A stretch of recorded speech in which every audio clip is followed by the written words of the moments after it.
How are we all on this glorious Sunday? Yeah, it was strange, man.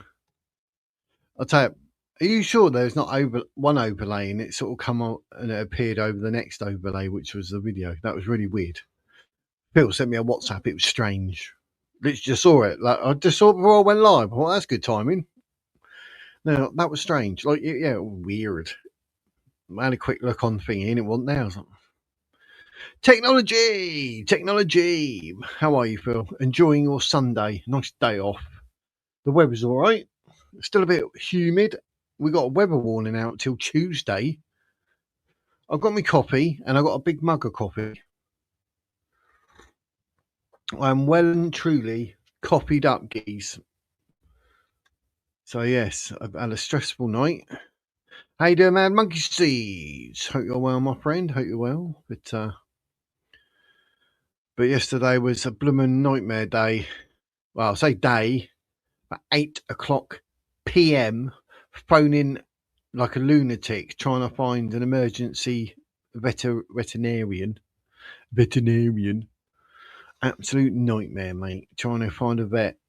And then we found one that was linked to the one that we use. So, right. So they do it, but through them, right? Okay. We got there in the end. That was like around 8 o'clock. Didn't actually get home and chill out till about 10 to 11. Nearly 3 hours, mate.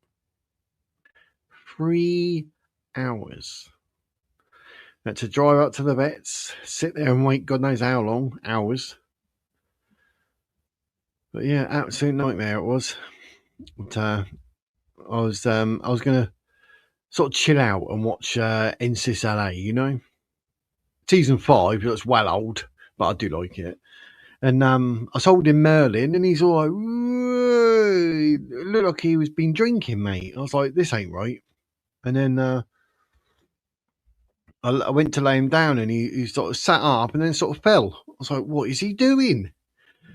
And then obviously wifey was concerned, the son was concerned, and that I was like, oh, we just get a vet, just get taken to the vets, sort of. So we got into the vets. They investigated. They said, would you like us to do a blood sugar level and all this, that, and everything? I was like, yeah, just do whatever. Don't care. Just get it all done, mate. We need to know what's wrong with him. Well, ladies and gents, how's the dog? Well, the conclusion.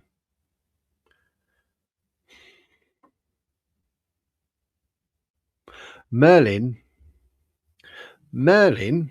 right? I'll build it up a bit.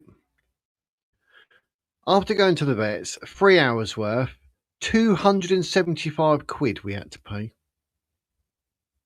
Yeah, 275 quid. So get those super chats going. What was wrong with Merlin? Wow. The wife and I looked at each other and we laughed. Merlin, 275 quid and 3 hours later, was stoned. He had eaten some marijuana, apparently.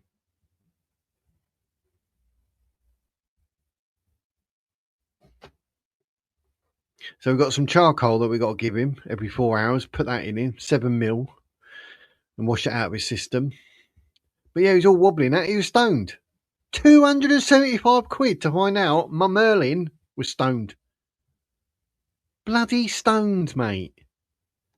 Bloody stoned. Hello, Ollie. How are you?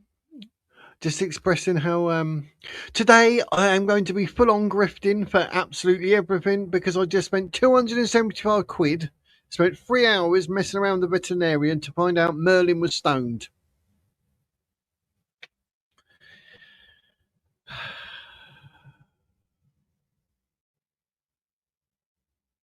Couldn't believe it, mate.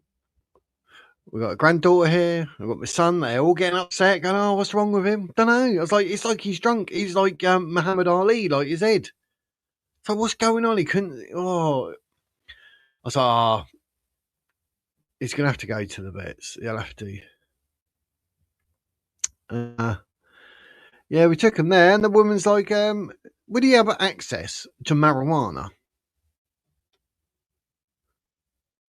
I said, no, Merlin should not have access to marijuana because he doesn't even have any pocket money. I don't give him a £10 so he can go and buy himself some bloomin' marijuana. What do you think I am? Irresponsible? But anyway, apparently he went snooping. Must have gone in a bedroom or out in the garden or something, like, I don't know, a butt or whatever. But either way, he's eating it. And Merlin was stoned out of his tree. And it cost me £275 and 3 hours on my Saturday night. Oh my God, we laughed.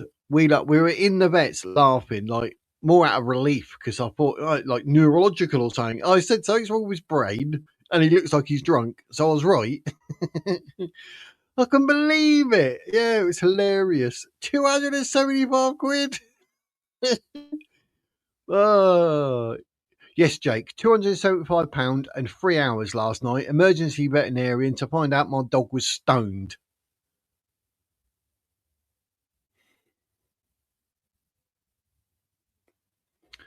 Couldn't believe it. I stayed up till about 4 in the morning with him to make sure he's all tickety-boo and that. Stoner. But yeah, he's got somewhere around the house. I was like, obviously, I don't smoke, let alone smoke weed or anything. I don't touch stuff. It gave me a heart attack. I ain't touching it. End of. But this little banana decided that he'd eat it somewhere, somehow. We don't know how. Yeah, he's sat there like that. He was. Boom. And then we put him back up and he's like, boom. So, yeah, take him to the vet. Right, this is weird, mate. Stoned. £275 we had to pay. £275. It would have been cheaper to buy him a gram for a tenner, wouldn't it? Blooming marijuana. Oh, yeah. Literally, we've got insurance, so I would have been covered if it was anything drastic, but. How you doing, Jigger Christian? Hope you're well, mate, on this glorious Sunday. Happy days. How you doing, Slim? Yes, you turned up in time. Oh, it's absolutely crazy. Yeah, Merlin the marijuana. I was like, Merlin Stoner, I was calling him last night. It's like, how he was. Bloody stone, mate. Oh, I've never been so relieved in my life to find out, like, someone was stoned. We're all panicking. How you doing, Amy? How you well? How you doing, Reese? Living the dream. What's his next? Oh dear, oh dear, oh dear, oh dear. I'll tell you what. Oh, that's hilarious. Yeah. Oh. I'm still like, ladies and gents, you know how we say you don't get notified of my stuff?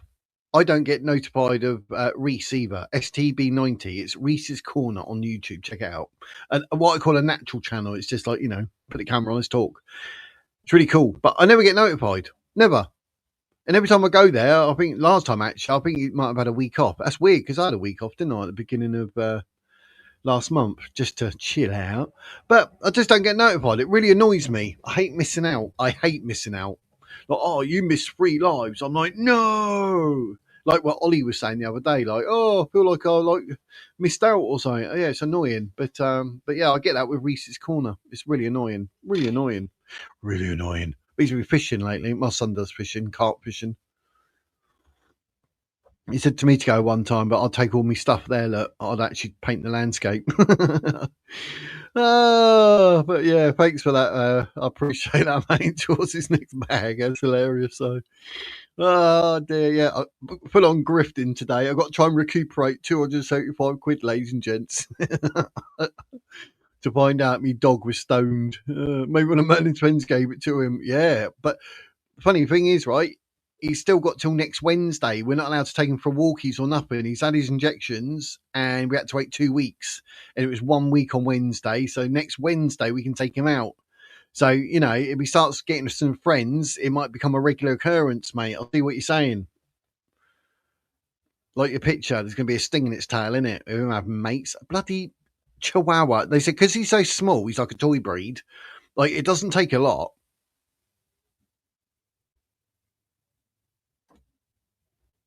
We don't even know where he got it from, Alan. Literally, we don't know. Like, running my son's room, gone in the garden. Was there someone put a fag butt roach on the floor? Did the wind blow something? I don't know. That's the funny thing. Yeah, bloomin' is 275 quid for his little sesh. How dare he? How dare he? Oh dear, yeah, it's hilarious. But I tell you, like I say, I was never, ever so relieved in my life because I was so worried. But I seem to be behind. Oh, Phil's become a follower of Islam. He likes it from behind. Ha ha ha ha. I apologise for my crudeness. But yes, so today I'm super relieved. Super relieved. Do I look a bit slim because I lost £275? But nonetheless, you know, oh, Merlin Marijuana Head. Yeah, he seemed like he's absolutely. By the time we got back last night, he was going mental. On the way there, like Mrs. drove, and I was holding him, and you wouldn't even know who's there. He's on the way back, would not sit still. Like had the window down, he's trying to put his head out. Even taxi driver was like, "Wee!" And he's like, he's everywhere. He would not sit still. I thought, oh my word, never been so happy. Ollie, thank you for the Wizard Word membership. I appreciate it. You got slim last time, which I thought was a good shot. Thank you very much. I really appreciate your support. Shall we? Let me see if I can bring up and we can see who's we got the donations from. But yeah, so I thought that's hilarious. We'll be starting today with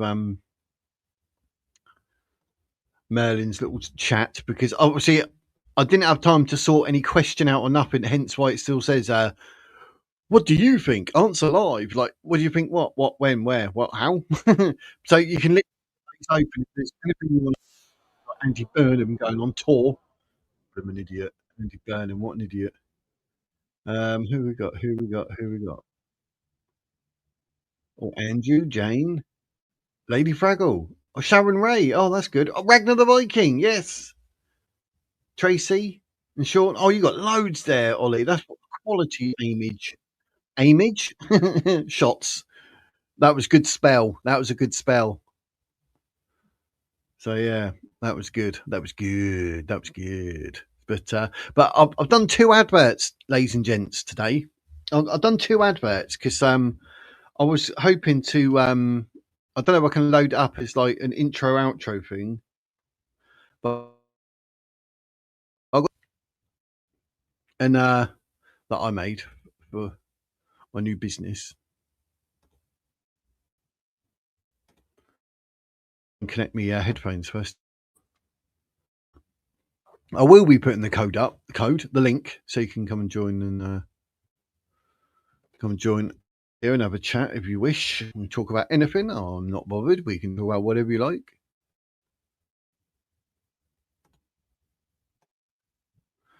Trying to connect my headphones. They're playing silly.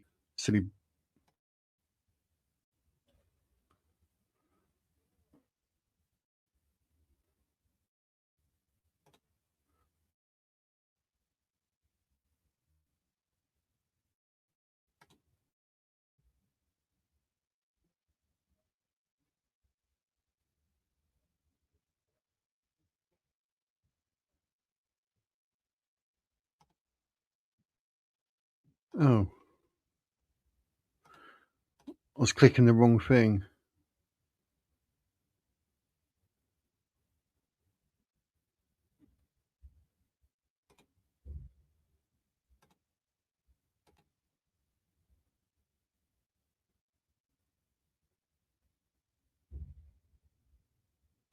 I don't even know how you. Let's have a look. Add a file. This is how good I am, ladies and gents.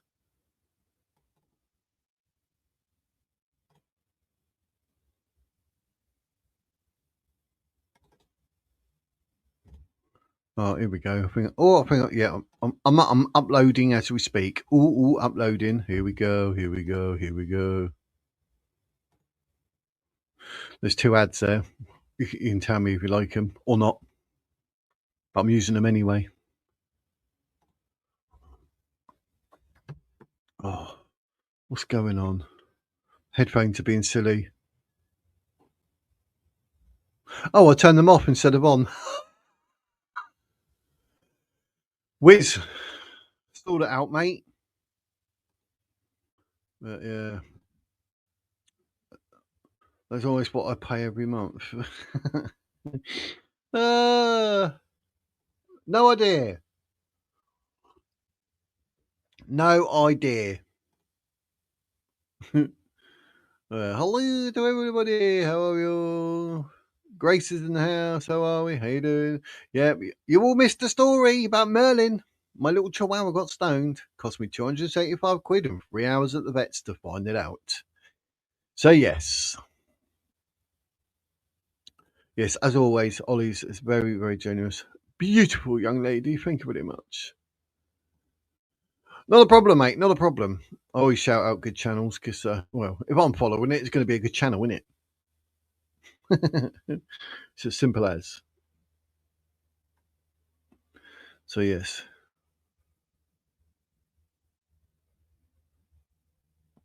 Flying through, like, I see you all saying hello to everyone. I won't be.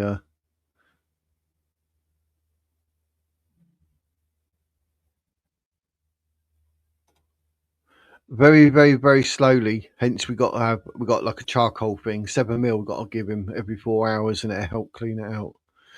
Yeah, it is funny. It's funny. So yeah, I'm going to grift today. Come on, people, help me try and raise £275 for Merlin's marijuana habit. Get those super chats, gifts, Kofi, you name it, get it all in. I think I even forgot to put the Kofi link. I've been messing about. I should do it, should I really? It bugs me when I don't do things. It's a bit. I think I've got OCD or something. Like the slightest thing, and I'm like, oh no, no, no. It really bugs me. My brain won't settle. Oh yeah, I did. I actually forgot. Well, I'm going to do it now, but don't, like, I'm not doing it like whatever. It's because I have to just put it up there because I do on every single video. Can't believe I forgot. Amateur. I'm all over the place. That's why. All because of Merlin, little banana head.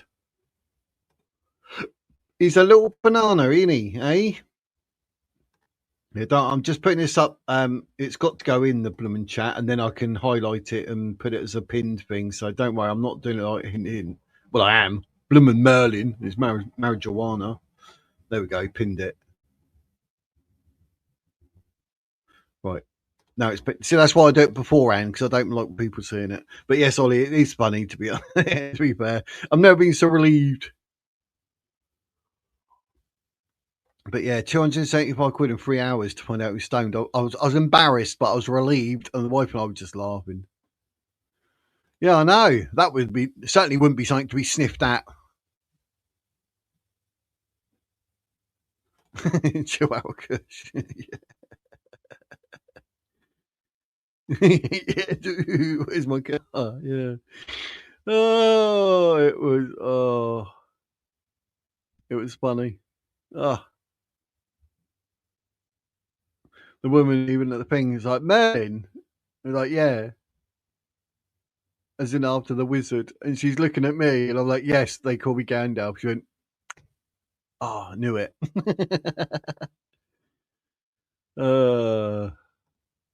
Shut up when it catch up slowly. All right.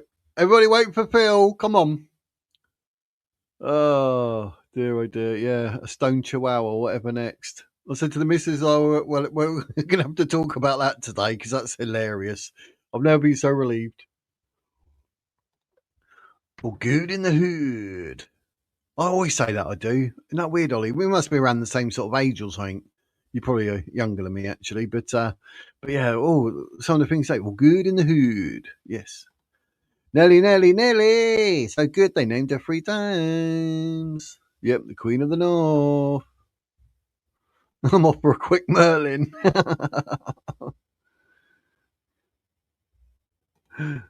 Abracadabra doobies. And that's like, isn't it weird, isn't it? Like my fragrance is called Abracadabra. You couldn't make it up. Yes, he did. Because before we took him, because I have times where I get myself at it when I'm working and I forget to eat, and I'll get all wobbly, I feel ill, and I've got to like stuff a load of like sugary crap down my head, which is naughty. But I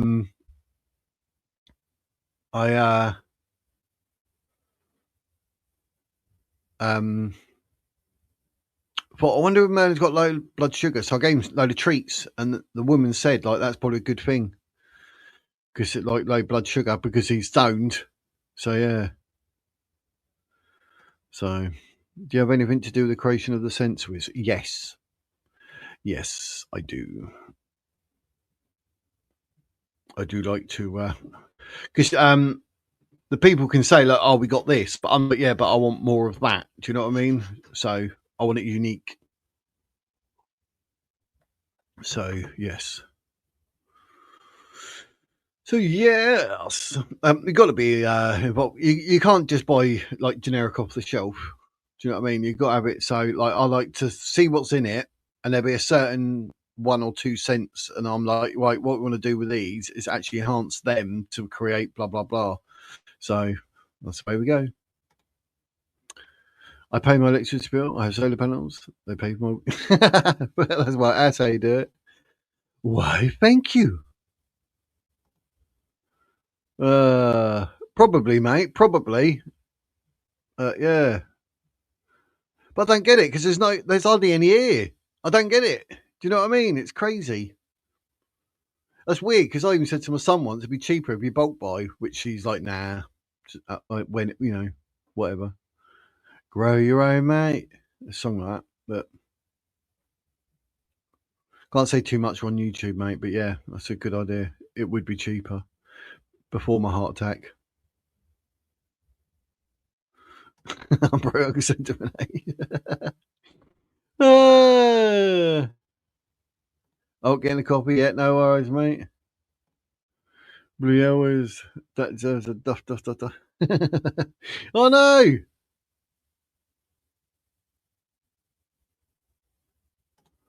Who went for the drama and vet suspect? I would have laughed. Mate, we did. I was so relieved. So relieved. Merlin would not be getting angry pup money for the foreseeable. Yeah, that's true. That's true. Merlin's banned from getting any pocket money. He's obviously not spending it wisely or whatever. No, he didn't collapse. He was sort of sat on his arse with his legs out, and then his front legs were up, and he's sort of going, and then sort of flops, and I put him back up, and he's like, I was like, what's going on? Yep, that's it, mate. Literally grifting to support me Chihuahua's habit. Yeah, he blubber would, wouldn't he? Oh, that's hilarious. That's hilarious. Oh. But we're open today. I'm a bit scatty because of the vets and this and that, and I didn't get time yesterday to do anything. And it's terrible. I was busy yesterday. Time flew by. Then I was chilled out, and I thought, right, I need to like sort out some sort of topic for today, and then it all hell broke loose. So, yep, we're the same age. We're the same age. I was 50 in May. Yes, I was. Dogs on drugs. Stone Chihuahua. New one. I know. That's what we call him. Stoner. I call him Merlin Stoner. Merlin Marijuana Stoner. Banana and water. I say banana good for thingy, innit? Potassium and sugar. So a Merlin sounds magical. Yep. That's what it is, isn't it? We'll go for a Merlin. Go for a Merlin. Modson going up. How you doing, Amy? Mate, it took hours. Like 3 hours, and then he sort of perked up a bit. But this morning he was still a bit funny. But we're giving him obviously all the charcoal and that. And at the moment, as he's now what before I come live about half 12, he looked normal. So, but he's still going to have some more charcoal. Yeah, I know. That's what I mean. Yeah, blooming is, mate. Oh dear. Chihuahuas are funny at the best of time. Yeah. Well, I don't know because he legs it into my son's room as soon as he opens the door. He's like, boom, straight in there because he gets all excited at my son or whatever. And then he runs outside, and obviously people smoke in the garden now because they don't really smoke in the house now because my heart attack and that. And in fact, I quit smoking, quit marijuana, everything because it all gave me a heart attack, geez. So they smoke in the kitchen. I'm not normally in the kitchen, but they're out in the garden doing their thing. So you know. whether that a buck could have got. It's all on table. It's all in ashtray. You know what I mean? They're very sensible out there, obviously. Give them their due, but give them their due. But where wind blew it, I don't know. It's crazy.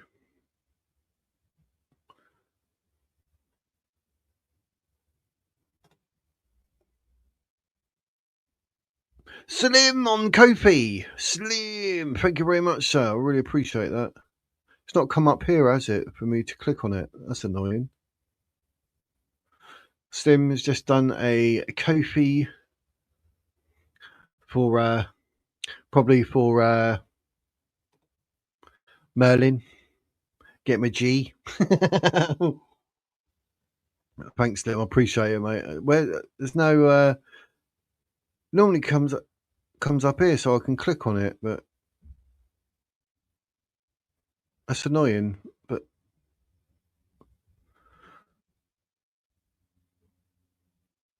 unless you're not logged in at the same time, maybe? I don't know. But anyway, I saw it, Slim. Thank you very much, sir. I appreciate it. Thank you very much. Thank you very much.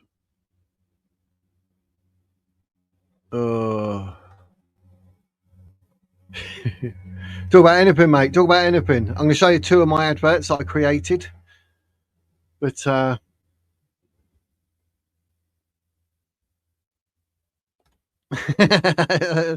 the Stella, dog on the Stella. How cool!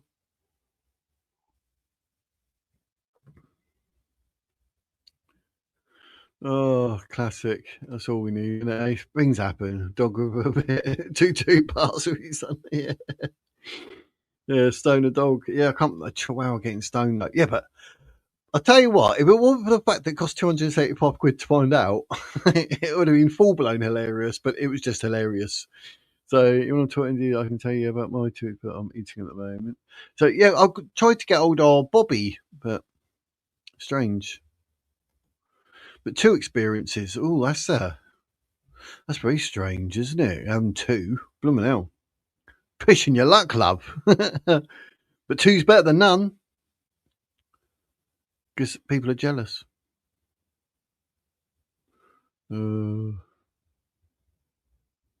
Merlin, he was murdering his food this morning after the munchies. Oh, you're still in the garden? Oh, happy days. Good for you, Helen. Good for you. Hope you're well, my dear, on this glorious Sunday. So, mate, I've got to say thanks, haven't I? I can't just see it and ignore it. That's just rude. But I'm trying to fly through. I'll play me adverts. I don't know how they come up or whatever. Buffering. Oh, better not. Director's best. But yeah, right. Let's see if I can play. I don't know how it works.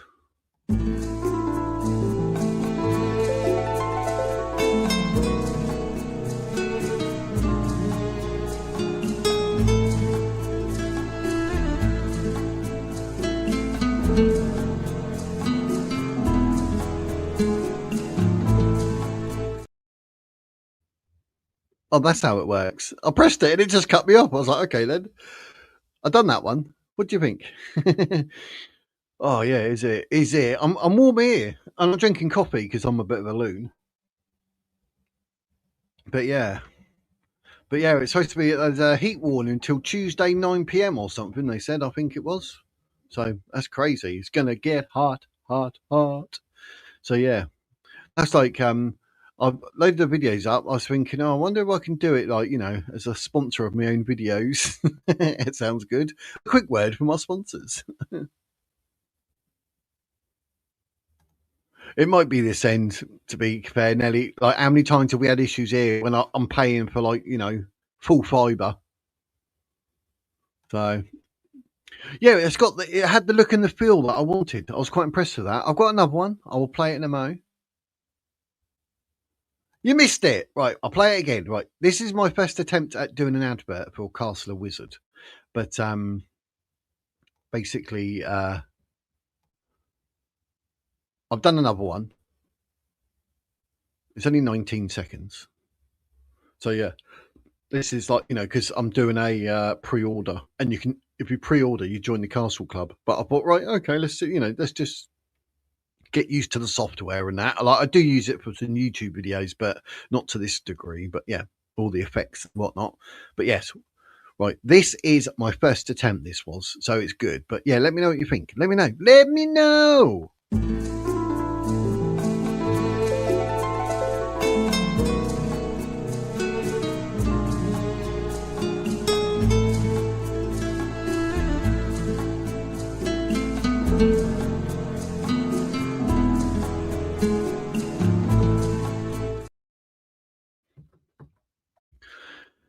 Not bad, is it? I won't tell you how long it took me. A lot longer than it should. So, no buffering it. Oh, that's a good sign. That's a good sign. Well, hopefully it's just Nelly's having a thing and not this end, because it's always this end, isn't it? Let's be honest. So, over 40. Blimey. Well, I'm 50, so there you go, love. Sound and vision good this end. Oh, good.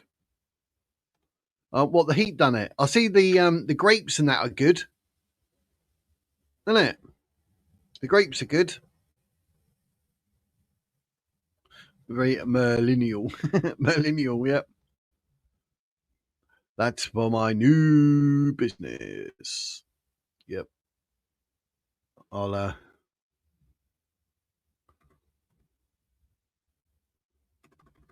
press the wrong button then. I've been working on the website. Look, I'll show you the website. I'll show you the second in a minute. My website's near enough where I was aiming at. There's my website. castleofwizard.com.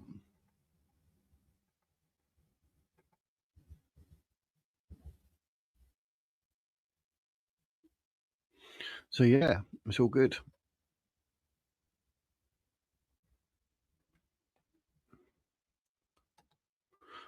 Slim 60.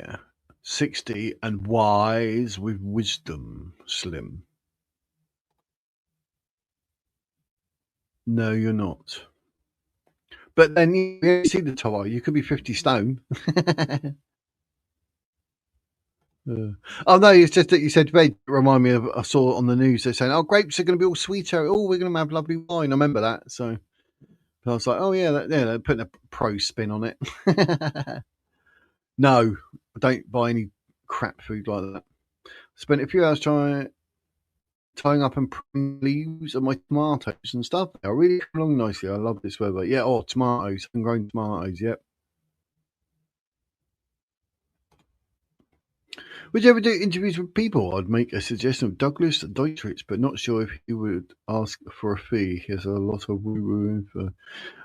Yeah, but I'm looking hopefully with Bob a Speaker's Corner to get him up. But yeah, I do. But the thing is, though, it sort of went a bit Pete Tong because no one ever replied. So we just stopped. It's a fragrance.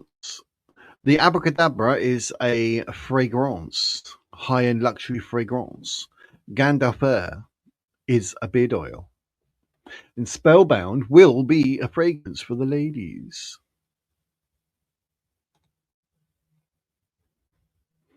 Yeah, don't do that.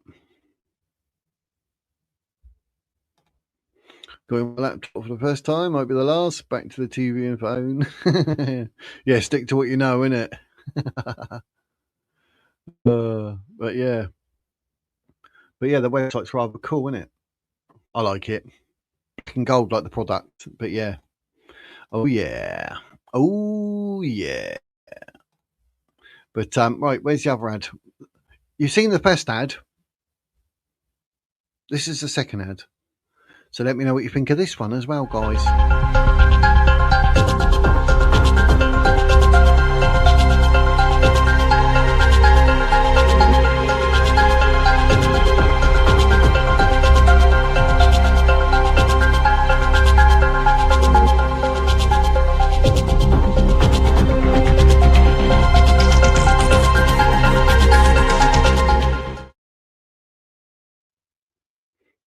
Obviously, that was done so it could go on the Instagram and the TikTok accounts. trying to be creative. So yeah, it's not Gandalf because of what's it called? Copyright, Lord of the Rings. But he got the name from Gandalf, which is what I've called it because that's actually like in the historic text or whatever. But yes, this is a Gandalf is a rich spiced beard oil crafted for men who value luxury, grooming excellence, and a signature scent that stands apart. Inspired by the ancient halls of the Castle of Wizard, this premium formula blends warm rum-like spice, oak, clove, and deep wood notes to create a bold, masculine aroma that feels both classic and enchanting.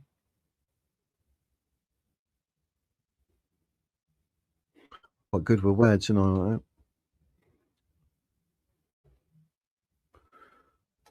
So yeah, a joy. Start a business when there's cost of living crisis. Nice one, Wids. Spring roll.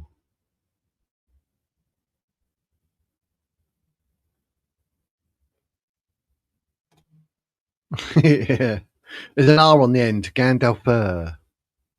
It's as if it's like FER at the end. That's how it's pronounced, Gandalf. No, not CapCut. I can't use that crap. I've got software in my laptop. When I bought my laptop, I got half price video and photo software. So I got that. I can't think Cyberlink or something. I can't remember. Something like that. But yeah, I don't use CapCut. They're like, oh, do this for free. Oh no, but that's going to cost you. Do it for free. Oh, but that's going to cost you. Yeah. Yeah, the first one's always better, isn't it? Yeah, I like both, but yeah, the first one sort of gets me. So, but yeah, that's up. But I will use them both accordingly. But yes, but hopefully as my skills evolve, because obviously there's a lot there, like the effects or whatever. I don't use that in a YouTube video. I don't need it raining, do I, when I edit my videos? So yeah, thank you, Jake. Showing my skills. The Abracadabra has that mandarin in it. Yes. I buffered, did I? All right, you can have the best one again then. Here we go.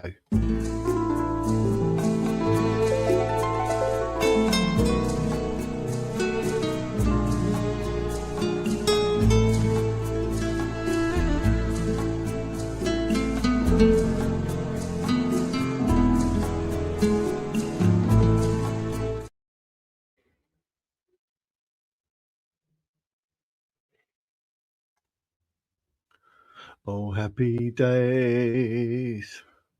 Oh, press the wrong button then. I opened something on the thing. It.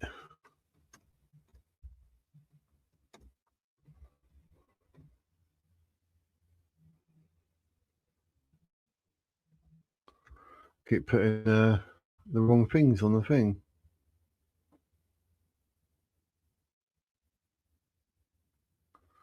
So is it flammable?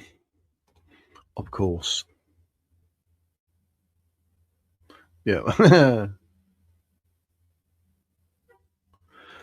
Yeah, my son said the music on the best one, but then the second one he preferred that one. But yeah, it's each to. I don't know. It sort of grows on you. I like it. Yeah, the pup ain't using it.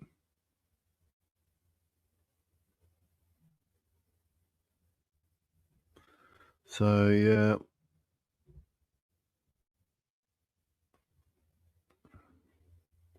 Oh, cool. That's a bonus then, isn't it? Yep, I will be doing as I learn more on that. I thought, I'll give you all a head up. Yeah, that's where my son was at the second one with the music. Yeah,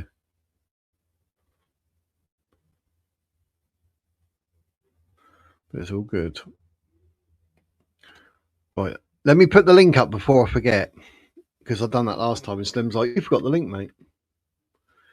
Oops.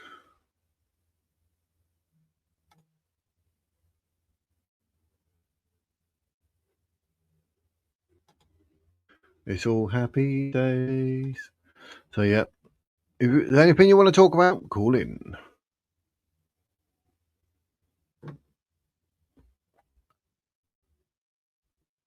But yes, I will actually devise some adverts like you do.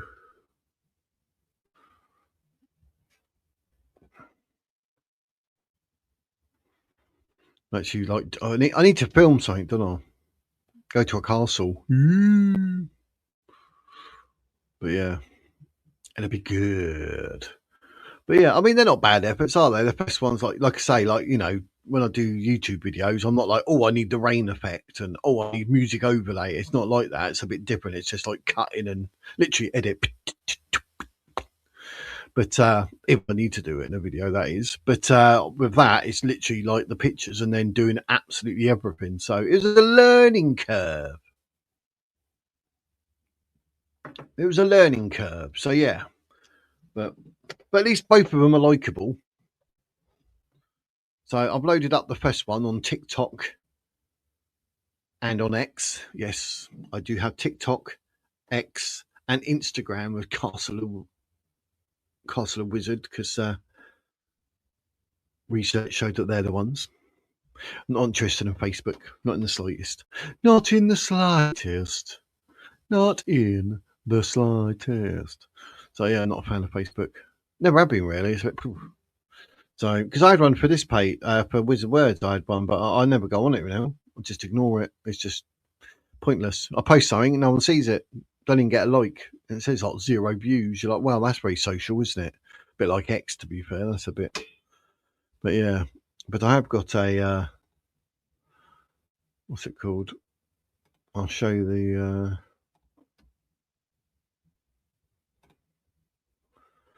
I'll show you the pages because I'm in a good mood, mate. You know what I mean? Know what I mean, geese? Know what I mean? But obviously, you can follow the Wiz YouTube on X as well. So it's all happy days. It's all happy days. But obviously, new accounts, so don't go thinking you're going to see loads of followers. About 2, I think.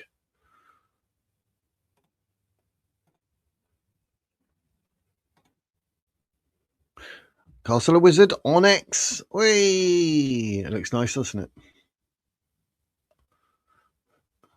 Look at me. Look, pre-order. Oh, what a handsome young man.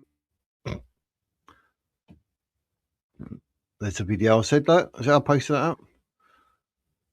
And then against my better judgment, but after, you know, Googling and doing a bit of research, it was probably best too. So I've got Castle of Wizard on TikTok. So happy days. 192 views. Look, that's not bad. And then obviously I've got Instagram. So there we go. So, you know, but yeah, I'm not a fan of Facebook. Not a fan of Facebook at all, so I don't use it. But yeah, so you know, I've got to set it all up properly. You know, you're running a business, skis, so it's going to be good. It's going to be good. It'll probably be better once I've been to the dentist in September. Who knows? Yeah, it is. Yeah, I'm not the only one that's realised that. Then, yeah, yeah, the F word, Facebook. Yeah, to Facebook. That's it.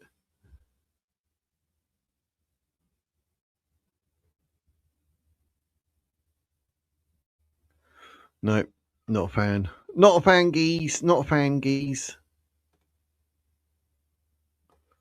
So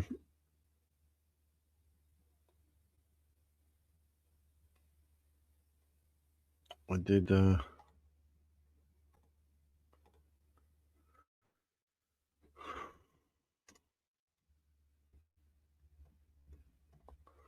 So happy days.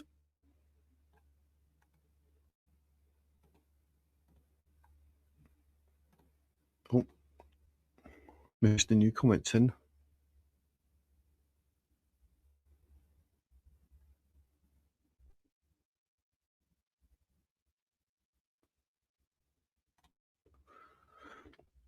Yeah, it's different. Like it's different with business. I mean, you know, you got to put the time in. Time in, rewards out. But other than that, it's you know. Hayden, Jenny. Oh, you just got home, have you? Happy days. Well, you missed the talk about little Merlin being stoned. Little weasel. 275 quid and 3 hours at the vets later. Stoned, mate.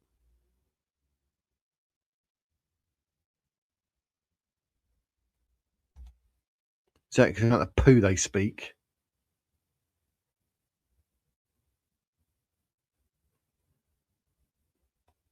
Change the settings. Oh.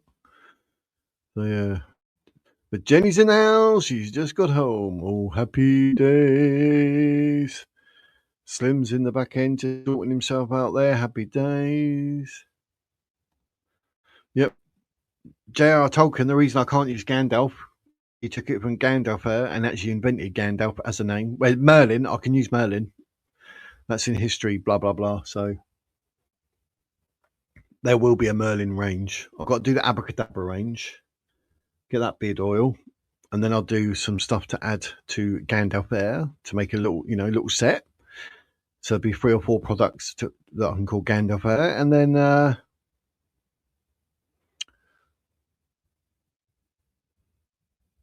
what's the other one? Spellbound, the ladies one, and I'll see what's in that. But there's some more products to come in regards to Abracadabra.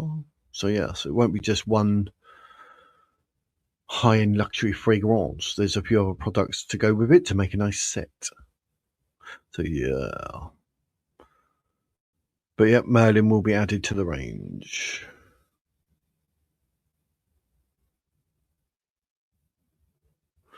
And then Bobby, hope you're well, my friend. A bit mashed. Oh, you're feeling like a potato, are you? You're a bit mashed. Terrible, terrible, terrible.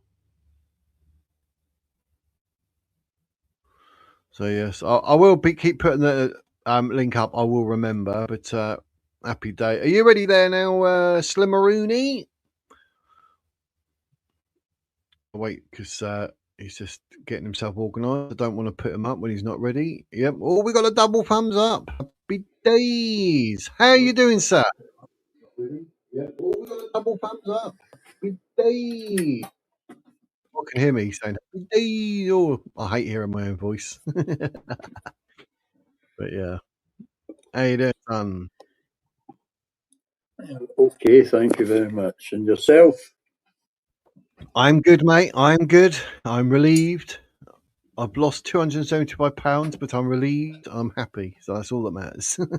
The bills never end, didn't they?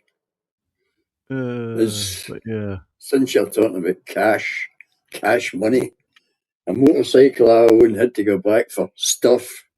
You know, the factory said it leaks petrol, and I told them I know, and it had to go back for recalls and a service.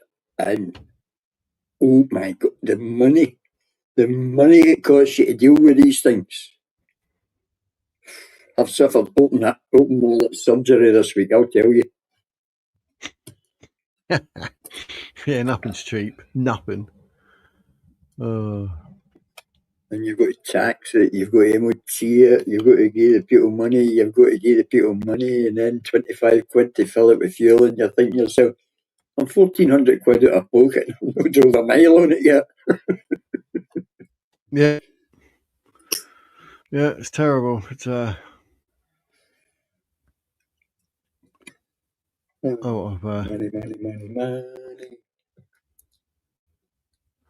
I got something I'll put up on screen for a giggle. Let's hope that Slim find this funny. Slim, I found a picture of you.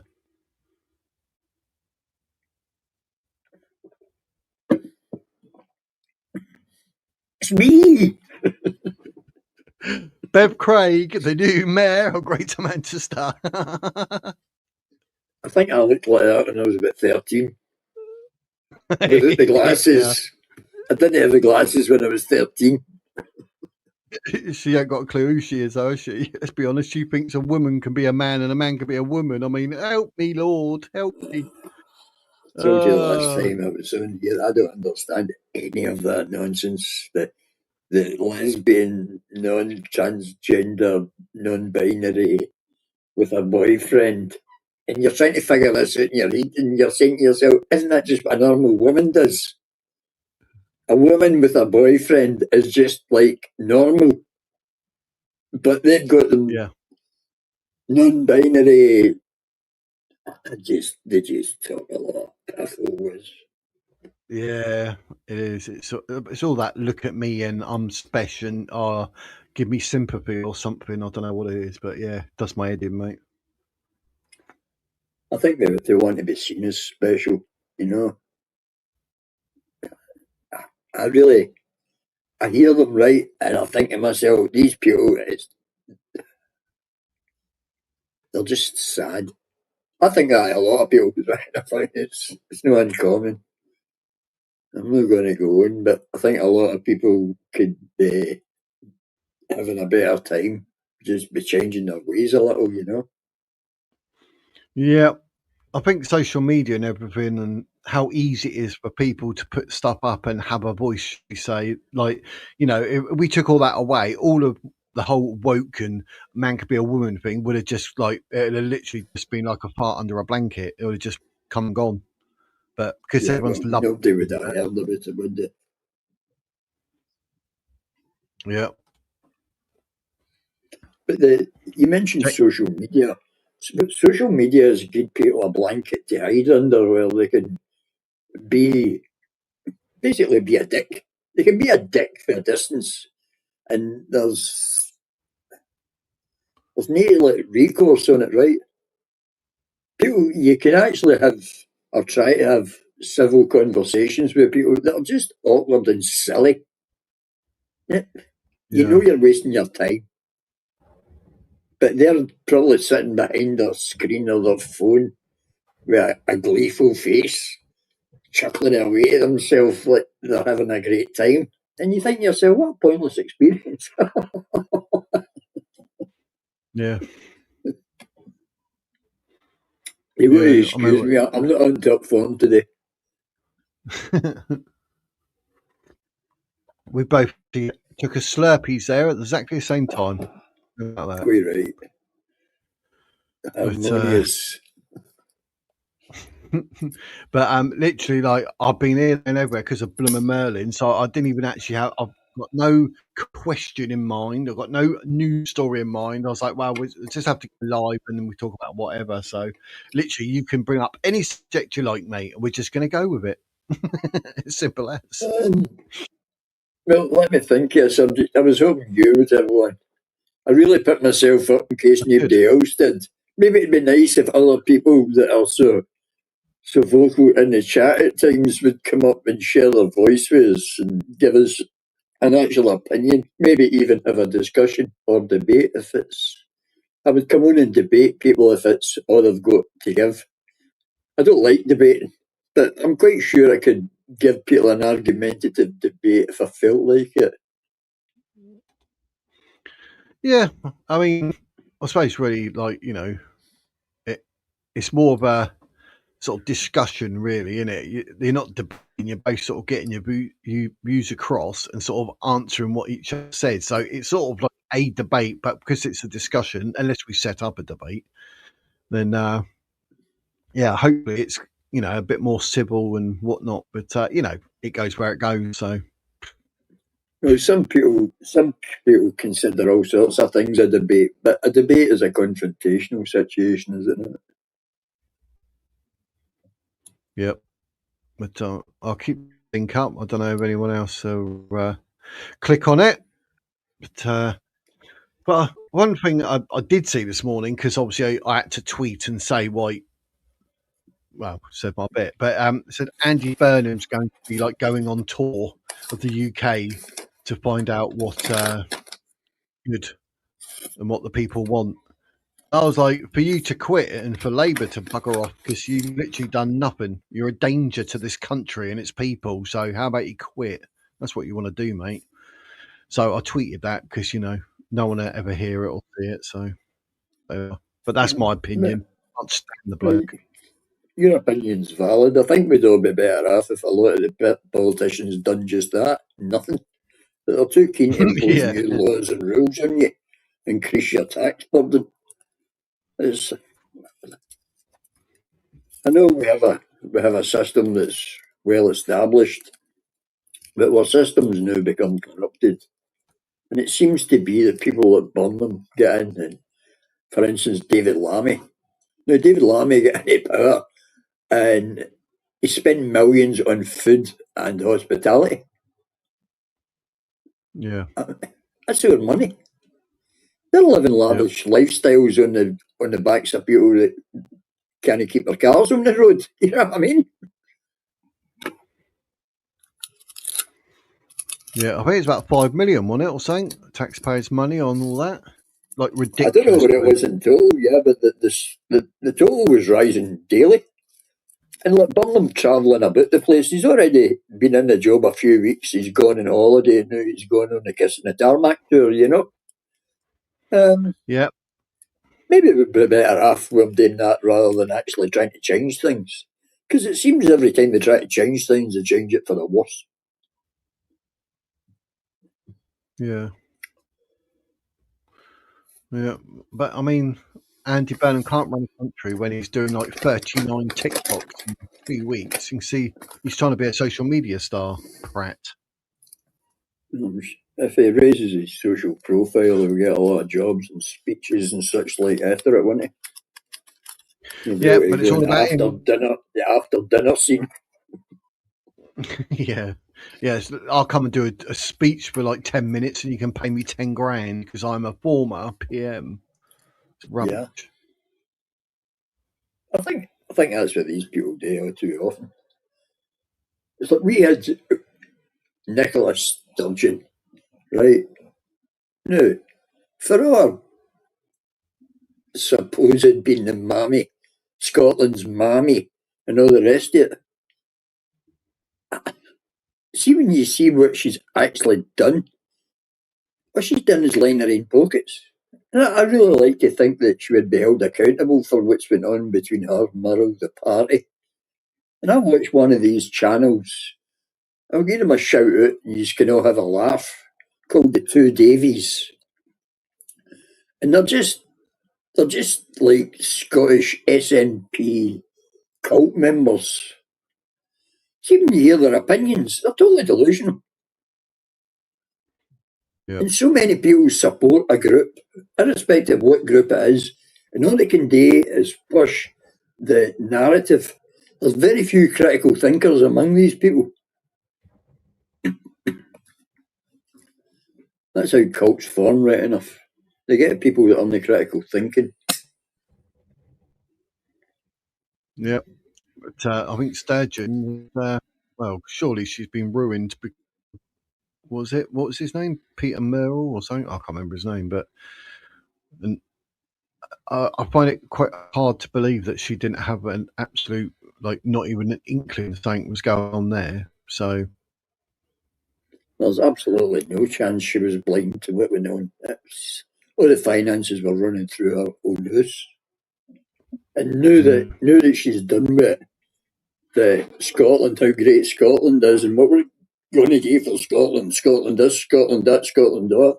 She's bigger off to London, she lives there now. Wow. How hypocritical are these people? Unbelievable.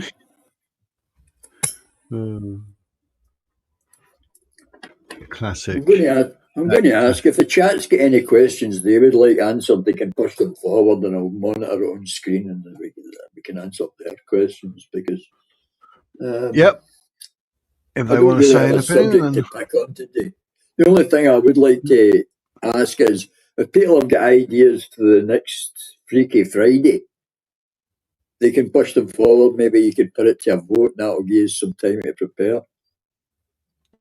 Yep, because there won't be next week, but there will be the week after. That's right. I've noticed already that there's a pattern forming where I do the research and Jake asks me the questions. You know? I think at some point I need to get Jake to study up on the subject and I shall interrogate him. I shall be the inquisitor.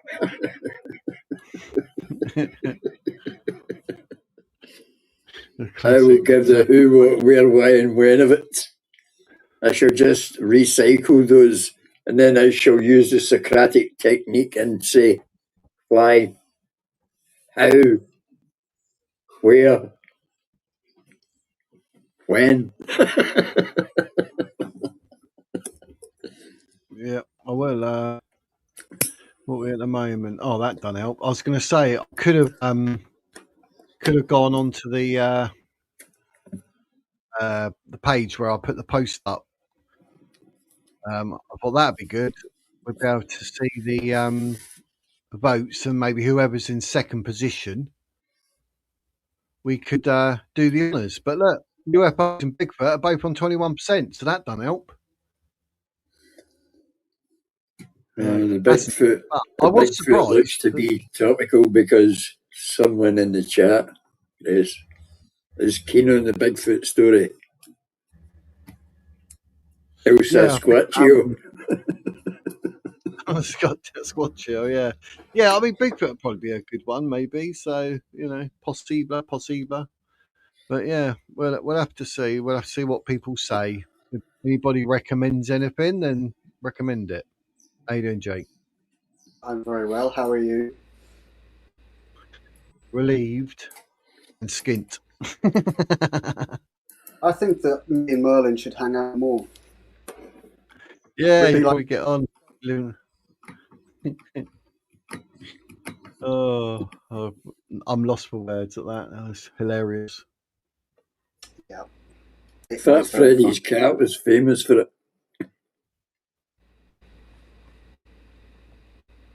So let me just write down there. Bigfoot. Didn't we research Bigfoot before? I'm sure we did. I'm sure we covered it. I'm not so sure you've actually researched any of these subjects yet.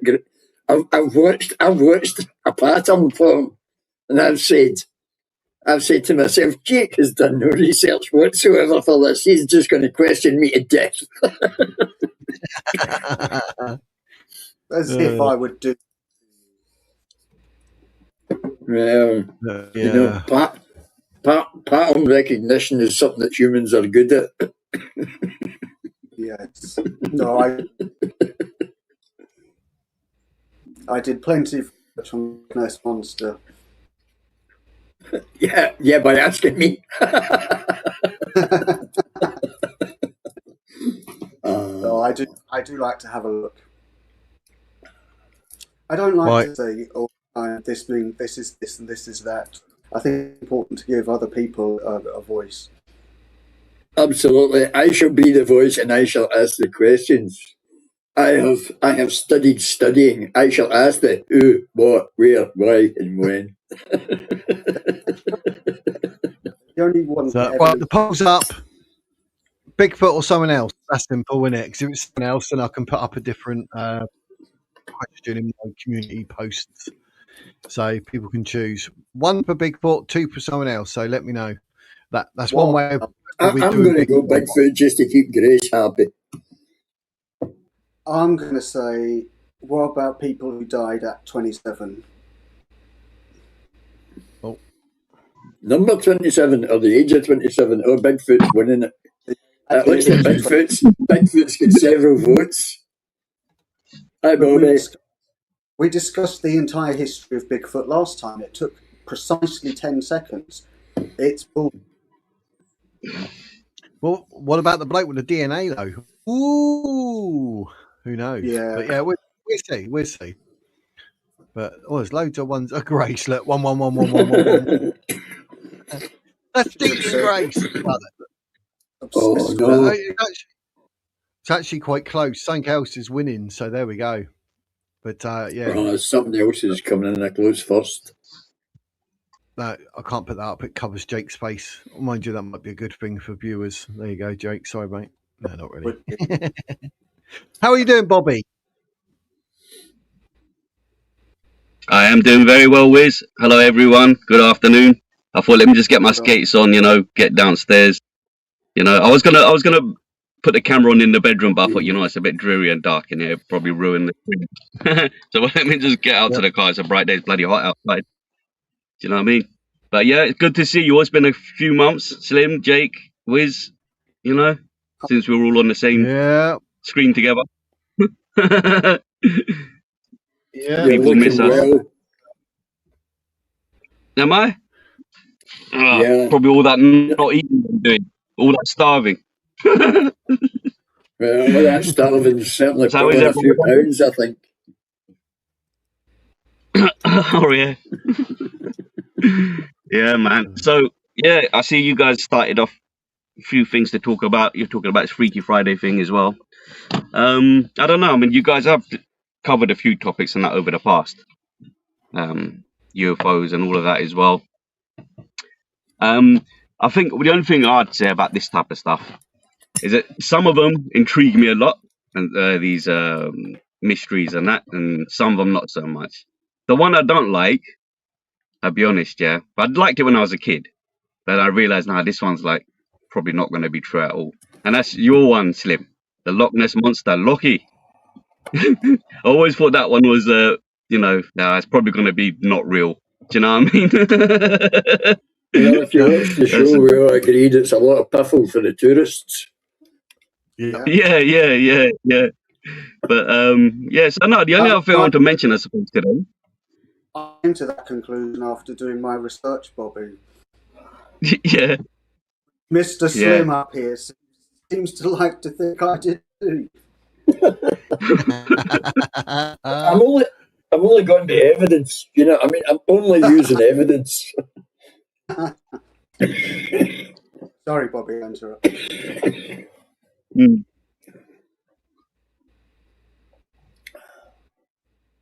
Yeah, we're waiting on you, Bobby. Oh well. So so what else has been happening this week? Oh shit, sorry guys. Right, yeah. So what has been happening this week is the fact that that guy in it got caught with the fake bloody grades and the fake background and all that. What was his name? David Jason, what was it? Jason something? The diversity. I can't remember his name. Arday. Oh, Arday. Jason Arday.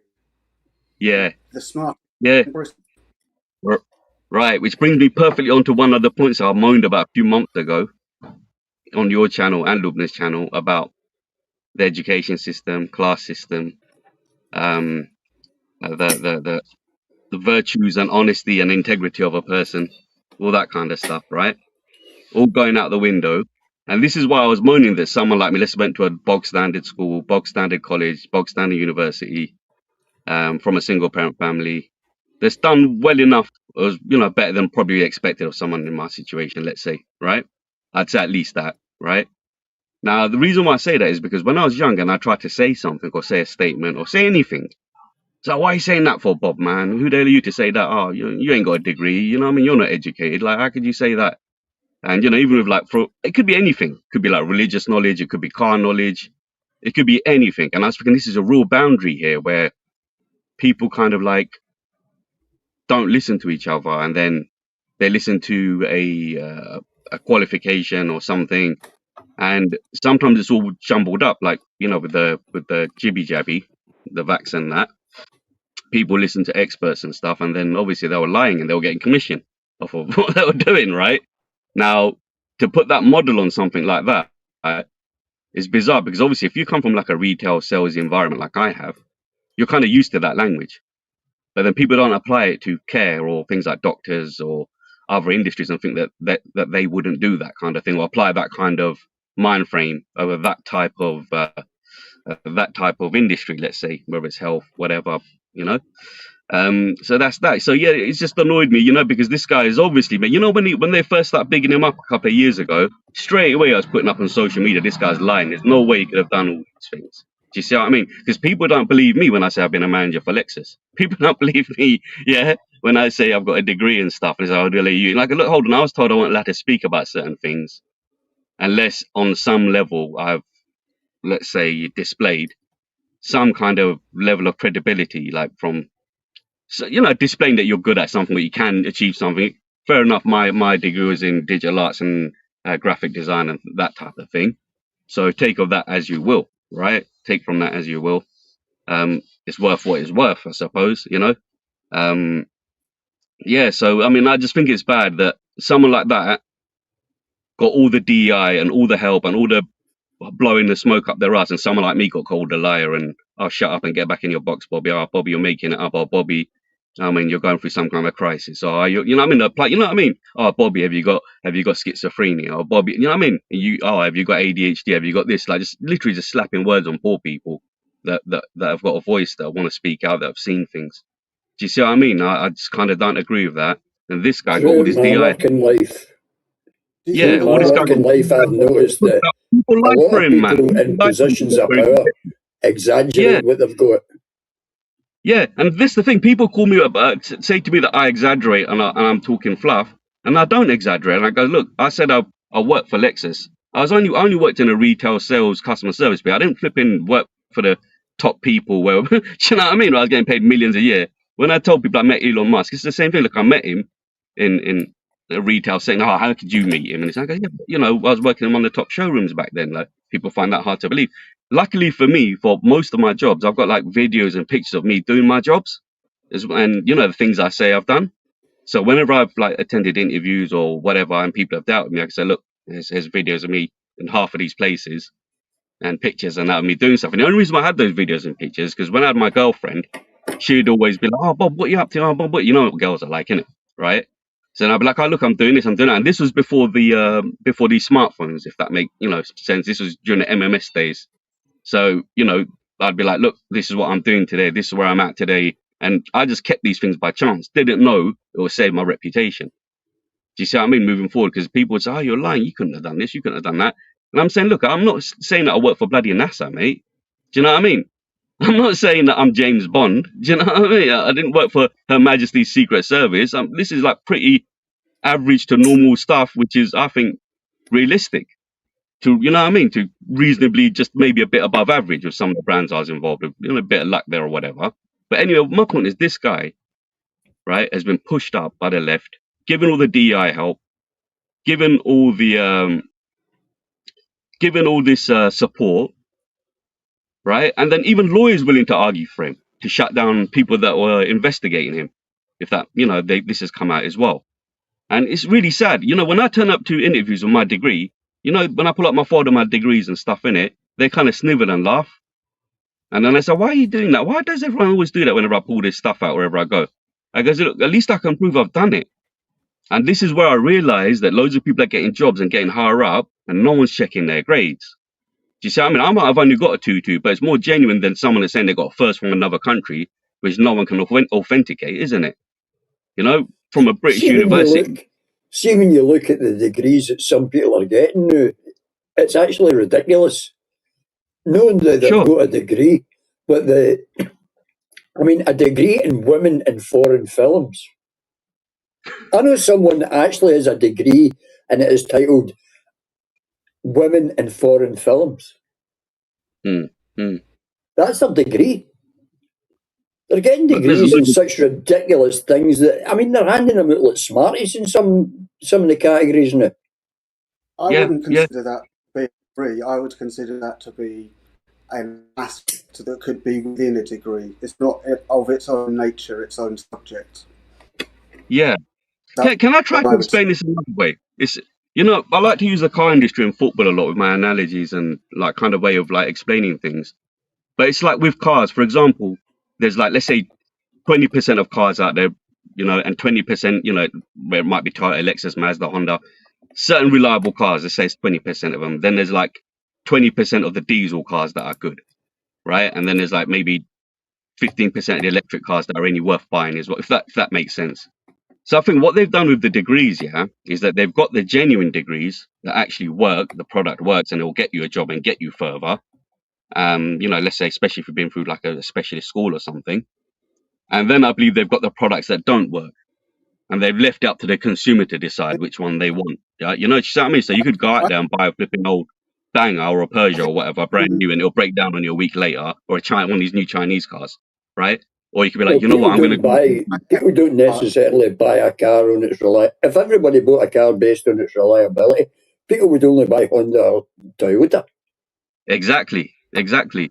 So it just seems like to me, where I would back on the aspect that you mentioned and were linking explicitly a degree with a job, because I don't think that the purpose of a degree is to get a job. I think the purpose of a degree is to get education, which could involve a career, but I don't think it should be designed as that.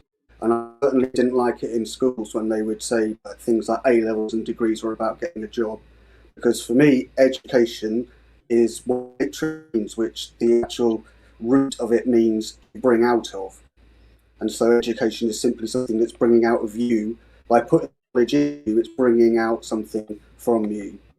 And so I think that what you've got that's right there is that you are correctly conflating the businessification of degrees and the corporatization of degrees and the commercialization of degrees. And we can trace that directly to Tony Blair in 1997 when he said that he wanted 50% of people to go to university. He famously said education, education, education was his main policy. The reason for that is, of course, to indoctrinate young people into subversive left-wing ideologies, which then become mainstream later on, as we're seeing right now, being exaggerated by contextual factors. So I would push, so to go back, as I got a bit distracted then, I would just push back at it being educational, because I'm not educational, I mean being financial, because education is, like I said, is to bring out of you, and skills as creativity are the highest form of thinking that is possible to have. So it's absolutely vital that we have people who are working within the arts who can keep that sort of way of thinking going, who can push forward new ways of creative thinking, and certainly to have people who can combat the ideology that we have on the left that is currently defeating everything, which I think can quite easily be done just by changing some language and turning their own language back on. Yeah. Jake, I completely agree with what you're saying, but obviously, like, people were kind of missold and kind of led that, oh, you have to go college and university, otherwise you'll amount to nothing. Like, I was scared into pretty much doing it, and obviously having Asian mum and that on top, you know, my mum was even worse. She goes, you know what, if you don't do it, basically, my mum was just pretty much this, yeah, like with my brothers and sisters, she was like, I was like, oh, how come you always listen to my brothers and sisters, but you don't listen to me? Like, if they lie to you, you actually listen to them and you accept it. Oh, they're older than you. They're, like I said, Asian parents are the worst like that, yeah. And then it goes, oh, but Bob, you know, they're all educated and they've done this and that. When you get educated and that, I promise you, I'll speak to you in the same manner, right? And I went and got a degree, went and got the best grades. You know what I mean? Family be like, so what? Yeah, everyone's got one. Don't think you got a big head and that. I goes, hold on a minute, mum. You said to me, because if I didn't get this, you would have said, oh, you can't get a job, Bobby, yeah, because you know, you're not quite as smart as your brothers and sisters, you see, and because you didn't get educated, yeah, that's why you don't get the jobs and the offers. And I go, mum, look, I got the degree, I got good grades, I don't get the jobs or the offers. So there's something gone wrong here. And obviously, like, if you're from a deprived background, you're kind of looking for that way out, right? And that was pretty much to the point where literally I kind of was scared to not really piss about and do other things, you know, like drinking and drugs. And like, even though as a Muslim, I never did that during those ages, yeah, let's say, yeah. And during university and studying, because I was that serious about doing it and doing my part-time job, playing football, all of this kind of stuff. So I did have an expectation of it, Jake. Do you see what I mean? Because we grew up in here, you guys even before me, we've spoken about computer games. And then obviously I'm a child and I'm seeing all this stuff, and do you know what I mean? Yeah. And I'm thinking, right, this is what I want to do when I'm older. And I always told everyone that I want to make computer games. Well, I wanted to really play football, as you guys already know, but obviously that's not really going to happen. So I was like, all right, computer games. That's really, really important that should be mentioned is two things.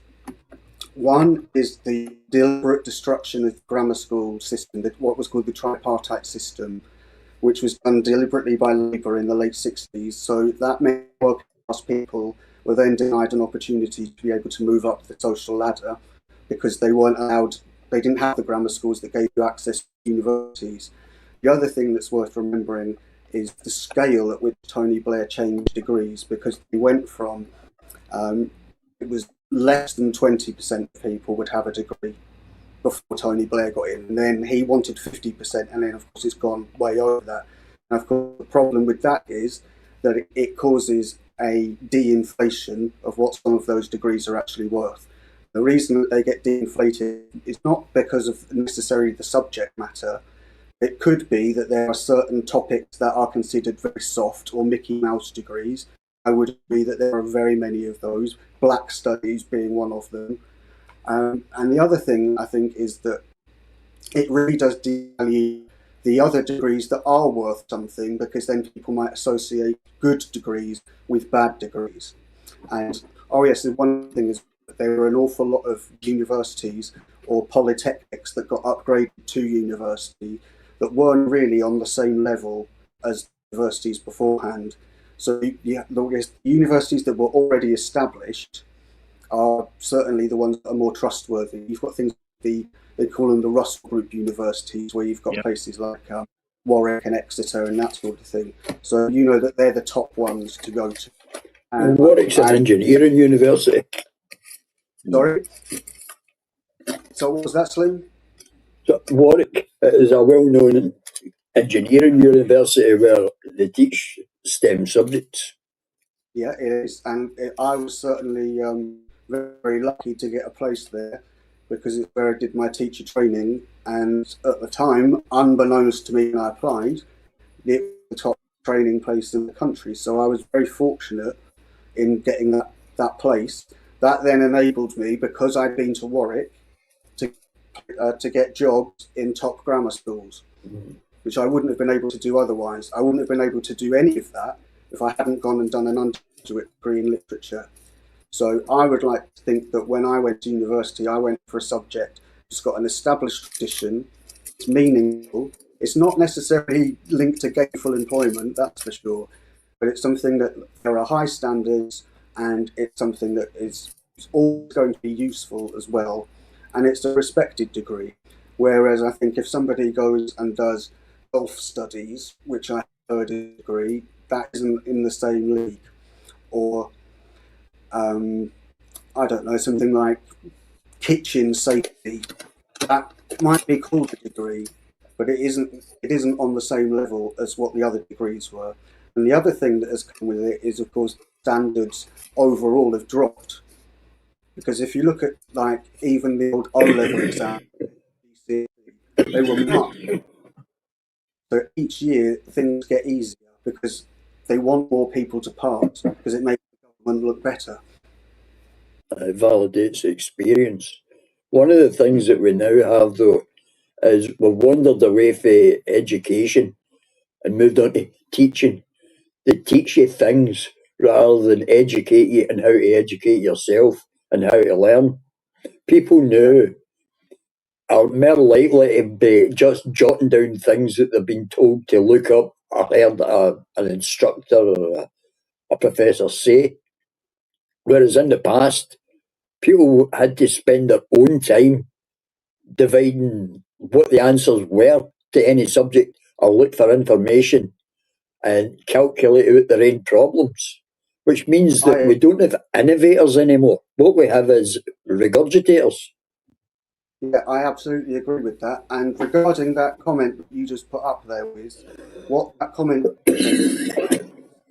it tries to make out that it's a very positive thing and that we're getting lots of well-educated people coming out of it. But what it isn't saying to you is that it's probably more likely that there are people who've come over here on student visa. It doesn't mean that they're going to complete that degree. It means that they got the visa to come here to study, and they may well have then stayed on illegally.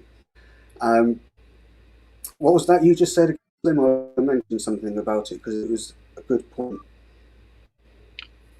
Can I step back in for a second, Jake? As usual, great rebuttal or what you just said there, like in reply to what I was saying. And obviously there's 2 points there. Yeah, one is not just the academics itself, but knowing about having an education on the academics, like knowing, like yourself, how things work here, and knowing, like you said, like what things are valuable, what's needed, what schools are good and what works. This is like information, and see what I mean? Like knowing this as well is another thing which I wouldn't have known.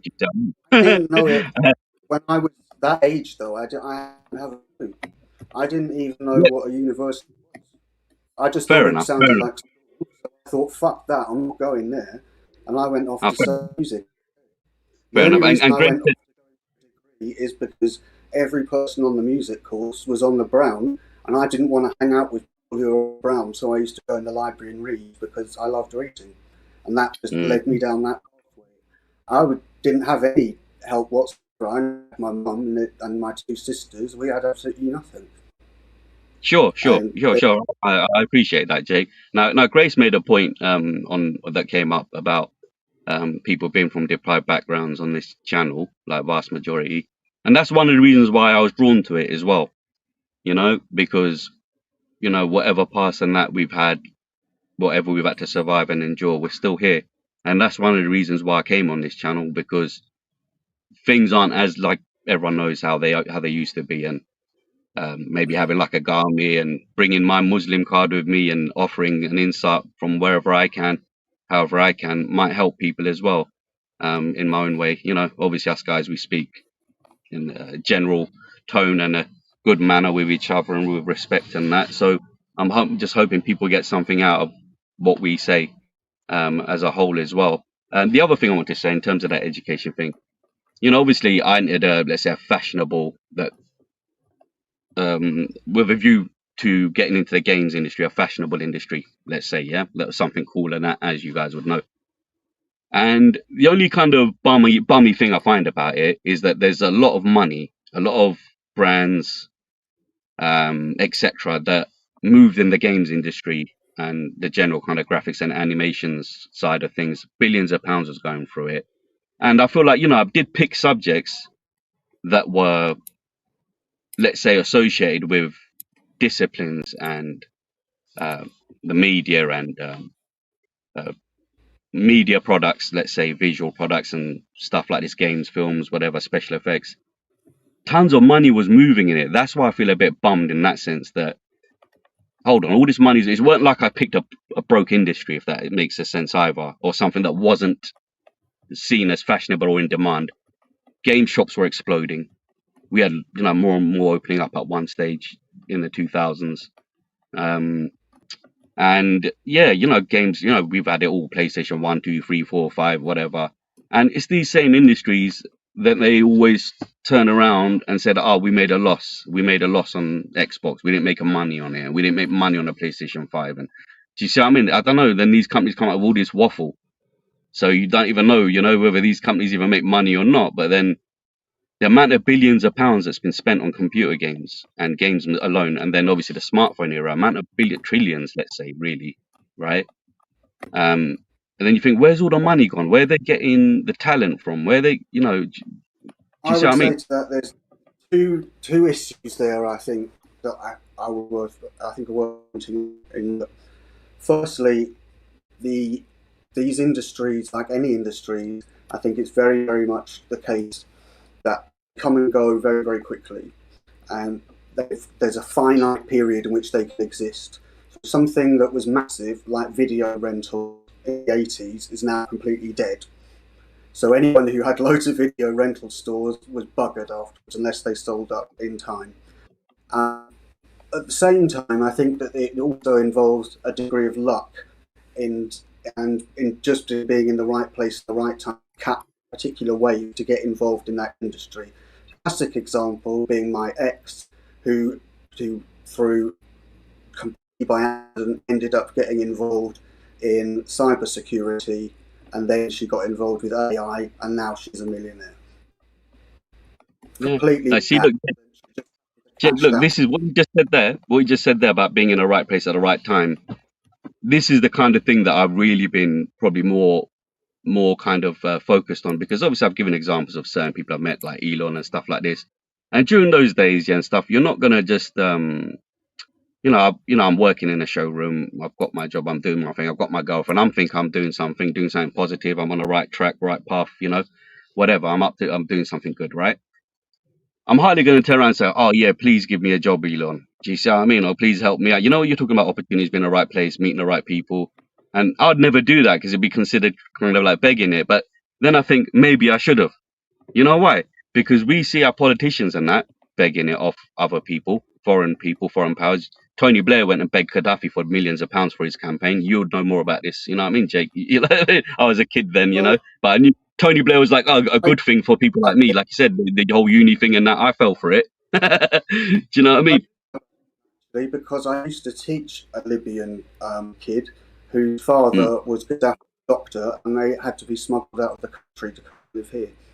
And his father actually had a Rolex watch that had Gaddafi's face on it in jewels. He was given because he attended one of the daughter's weddings. But even look, Boris and these other people did the same with the Russians and that as well. Do you know what I mean? It's like they've already got millions and they're like begging foreign parties and that, and you're like, why are you doing that? Like, if I was to do it, it's like, oh, that's really fucking undignified. Yeah, like, you know what I mean? You working class people do stuff like that. One thing I would definitely say is that yes, it's true about being in the right place at the right time and getting luck. Yes, you need all of those things, but also, and more importantly, perhaps, is that you need to plant seeds, because eventually those people, and if you're not doing that, and if you think people are just going to come up to you and give you an opportunity, then that isn't going to happen. And yeah, of course, that's going to happen. It happens to very rare, very lucky people, but for most people, the reason they get where they are is because they've knocked on lots of doors to get, which is, I know that my ex did, to get into the position that she's in, lots of networking, which is what you need in that industry, and many industries. You need to be able to do that. And what a lot of people don't know about, and there isn't anything to really help you about, is how do you get involved in that? What sort of things do you need to be involved in? What sort of people do you need to meet, and how do you go about doing it? Yeah, sure. I mean, look, I couldn't say, that, everything's down to the system and everything else. There is certain things I could have maybe paid better, but obviously I had loads of things to do. It might have helped me if I did make more links, let's say in the graphics industry and the arts world and that. But a lot of the people in this graphics world and arts world is a bit funny. They didn't necessarily get on with me, like naturally, a lot of them. I don't know if that was just, I was a bit right-wingy or something for them. Like, first I think maybe because I'm Asian and I'm Muslim and that, yeah. But then I did start to notice subtle differences. I did notice something different. I think it was more of a left-wing, right-wing thing, because I was into things like cars and car audio and stuff like this, while artists don't talk like that. Do you know what I mean? Yeah. Do you see what I mean? Right. So I started to notice in it certain differences with me. And then even when I went to university and I finished university and I was looking at another university to do, an extra top-up course thing, Kingston University, I was looking to do some extra course thing there. Got talking to one of the teachers, and they were saying, okay, so what do you do at the moment? Because I fit car stereos for Halfords. And she goes, ugh. And I go, what's wrong with that? I go, this is a really fashionable industry. It's really cool. Like, do you know what I mean? Like, people love this stuff, like music and in cars and that. Like, no, I mean, you could do a lot better than that, Bobby. Like, and it goes, well, I guess I'm doing something and I enjoy it. It makes reasonable money. People are happy with what I give them. Do you know what I mean? Right? And you're turning around saying, like this is why I started to kind of build up my picture of what's going on in this country. Like little things like this, stuff from like university degrees being useful to all of a sudden being turned into a product with Tony Blair's project, yeah, and ideas. All of a sudden turning into a product and attaching loads of student loans to it. And then I thought, hold on. Yeah. When I looked, I thought this is exactly like the car industry, where like each car parking space we had in a car showroom was a car to be sold, but each car had a loan attached to it. So that was like bums on a seat in a university. So they had like 60 chairs in a university. Back in the day, if they could sell the course and get like 30 students, 40 students, whatever, that's all they got. That was their lot for the year. Right? What do they get from it, these universities and the government? What are they getting in return for that? Who knows, man? Well, who knows? They're getting interest on the student loans. Sure. So that's going to be a lot of money. The second thing is they've got a perfect opportunity to indoctrinate young people into believing things that are disruptive to our society. Essentially, what they're teaching in a lot of subjects is they are teaching them to have completely inverted views about what our country actually is. They're telling people things like the country was rebuilt after World War II by immigrants, which is absolute nonsense, because when I see Asians say it, it really pisses me off, because they didn't come here until the 70s, and we rebuilt after World War II immediately with people that were here. And who built what was here beforehand? So it's nonsense. They tell them things like the British Empire was uniquely evil, where they focus on slavery constantly. They tell us that we're not allowed to hang up our own flag. They tell us that it's wrong for us to say that we want to have a country for our own people, but yet those same people will stand on the street and say that it's unfair for the people of Gaza to not have their own country, and it's wrong for them to be kicked out of land, but it's right for us to be. And the whole thing is just designed, I think, to rip apart society that we had in the 90s that was a very secure, safe society. And the reason is because it's to destroy it and to replace it with something else, which is what I think we're coming to. But I do think, though, that people are waking up to it and it can be resisted. Yeah, I mean, look, England, like for me, I've always kind of like known it for its kind of industrial strengths and engineering and that, and computing. That's kind of like the mind frame, literally what I kind of saw. And because of things like that, we felt, or I don't know, you guys probably felt the same, that, right, we're like the best in the world. Look at all the stuff our people can do. Look at what we've achieved here, right? So yeah, so it was under that guise, you know, because people forget about, you know, all this industrial revolution stuff and the engineering. Look, with the computing stuff alone, England did loads of stuff that people don't know. All this BBC, Acorn computers, all this stuff, Amstrad, Commodore, all came from England, right? This is all invented here. Acorn as well. Acorn, obviously, they've moved abroad, and you know, but these were invented, a lot of this stuff, but it was all invented here, all right? And I just find it a bit pissed off that we're not reaping the true benefits of this type of technology. And then you got Taiwan, Malaysia, China, Japan, all these other countries, they're kind of benefiting. You see, even the games industry, like when we used to load it with the tapes and that, Jake, when we were kids and that, yeah? I don't know if you remember, like games were kind of a little bit going out of fashion, little bit during that time. And then Nintendo and Sega kind of made it that cartridge form of game, but then they boosted the prices by 10 times. So like instead of £4 a game, now it's £40, right? So then there was like a second jump with the Japanese brands, like which kind of came from nowhere. It went from, you could get a Spectrum game for £2. Exactly. That is true. Exactly. One thing I think that did happen, and I kind of alluded to it before, is with the loss of the grammar school tripartite system, what that meant is that people who would have gone to a secondary modern school would have gone there and they would have learnt a trade, whether it was bricklaying, plumbing, woodwork, whatever. Had people that were ready, prepared, studied in a particular craft that they could then go out and do. But that has gone because the Labour decided to put everyone in a comprehensive. So you end up, these kids are leaving school, some of them, they've got inflated low GCSEs that are pretty much worthless for anything. They don't have any skills that they could use to get a job with. And so they end up on the dole. So you can get people who are foreign come in and who will work for cheaper for longer. That's what they're doing when they should be investing in the young people. Instead of they're trying to paper over the crack, really, because I think they generally don't have, we're virtually bankrupt. They haven't got them to invest in the infrastructure, so they're just investing in the cheapest option. And what they're forgetting about, and they're coming to realise, is how much that is destroying the fabric of our country. Do you think they did forget it, or do you think they just don't care? Yeah. They don't care. They'd rather us all flipping just disappear.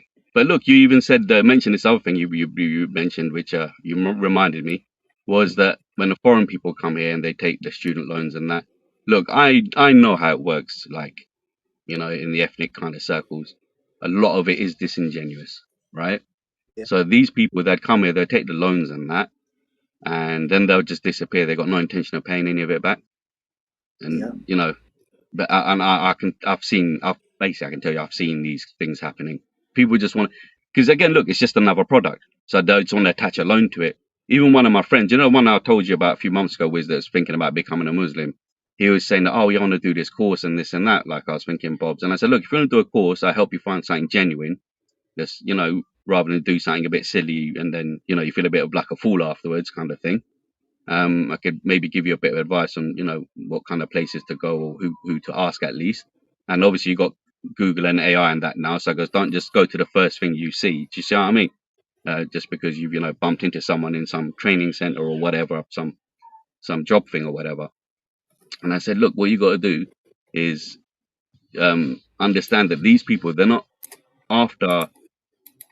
don't really care about you directly like that, even though we've been brought up in this caring, faring society in England, which we thought we all believed in, right? That we were a cut above everyone else with the way we behaved and manners and looking after each other and all of that. Yeah, good health and healing and all that. So I said, look, these people aren't all on your side. Because what they're after, me, I goes to him, yeah, because they're after your student loan. He goes, oh, how's that? Because basically, for you to take that course, you have to apply for a student loan, and then that money goes to them. So that's their way of like making a sale. He's like, Bob, that's really crafty, man, because you're really smart. Because yeah, I've had to think like that on a triple layer. Because look, they think that we're the stupid people, right? And you know, they'd expect us to fall at the first hurdle. Oh, someone's offered me this. Oh yeah, all I got to do is sign the papers here, and I can just have me do it, right?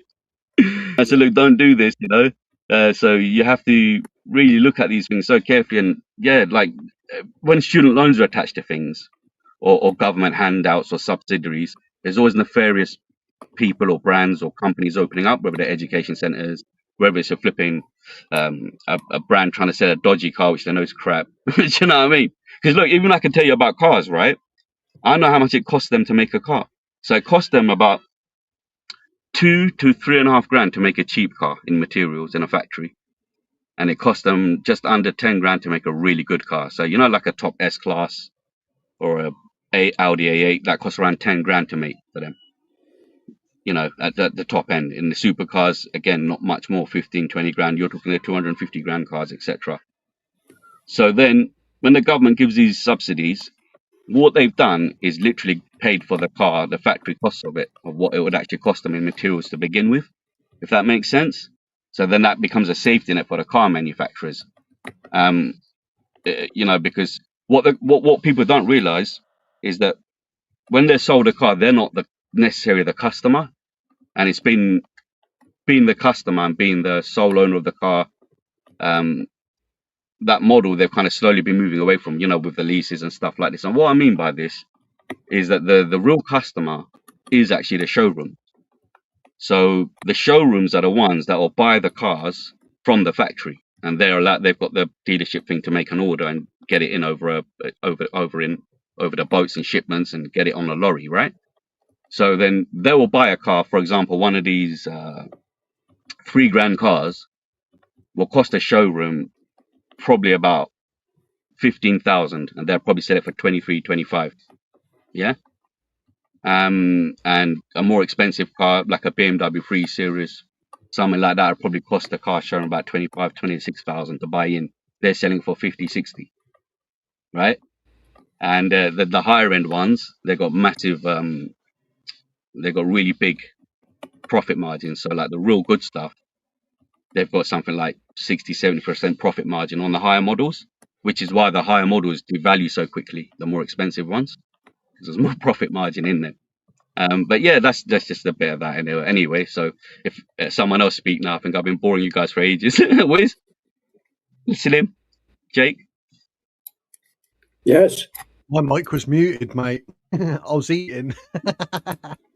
Yeah, that's what I was thinking about. I was getting the stomach grumble. I was thinking, okay, I'm running out of fuel. You know, I'm going to need to eat and get a cup of tea and that, or something. What industry? Smoked cheddar. Industry. Did people enjoy that? People in the comments and that, did people enjoy that? Like, what do you think, guys?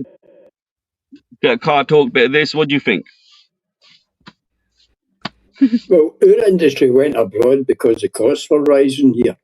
The unions were in part responsible for that, for asking for more money.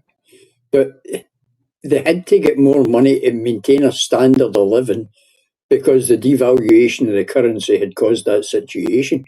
That situation actually stemmed from the post-war years when our debt was increasing, our national debt was increasing to both the Americans and the rest of the world. We had to pay reparations to so many.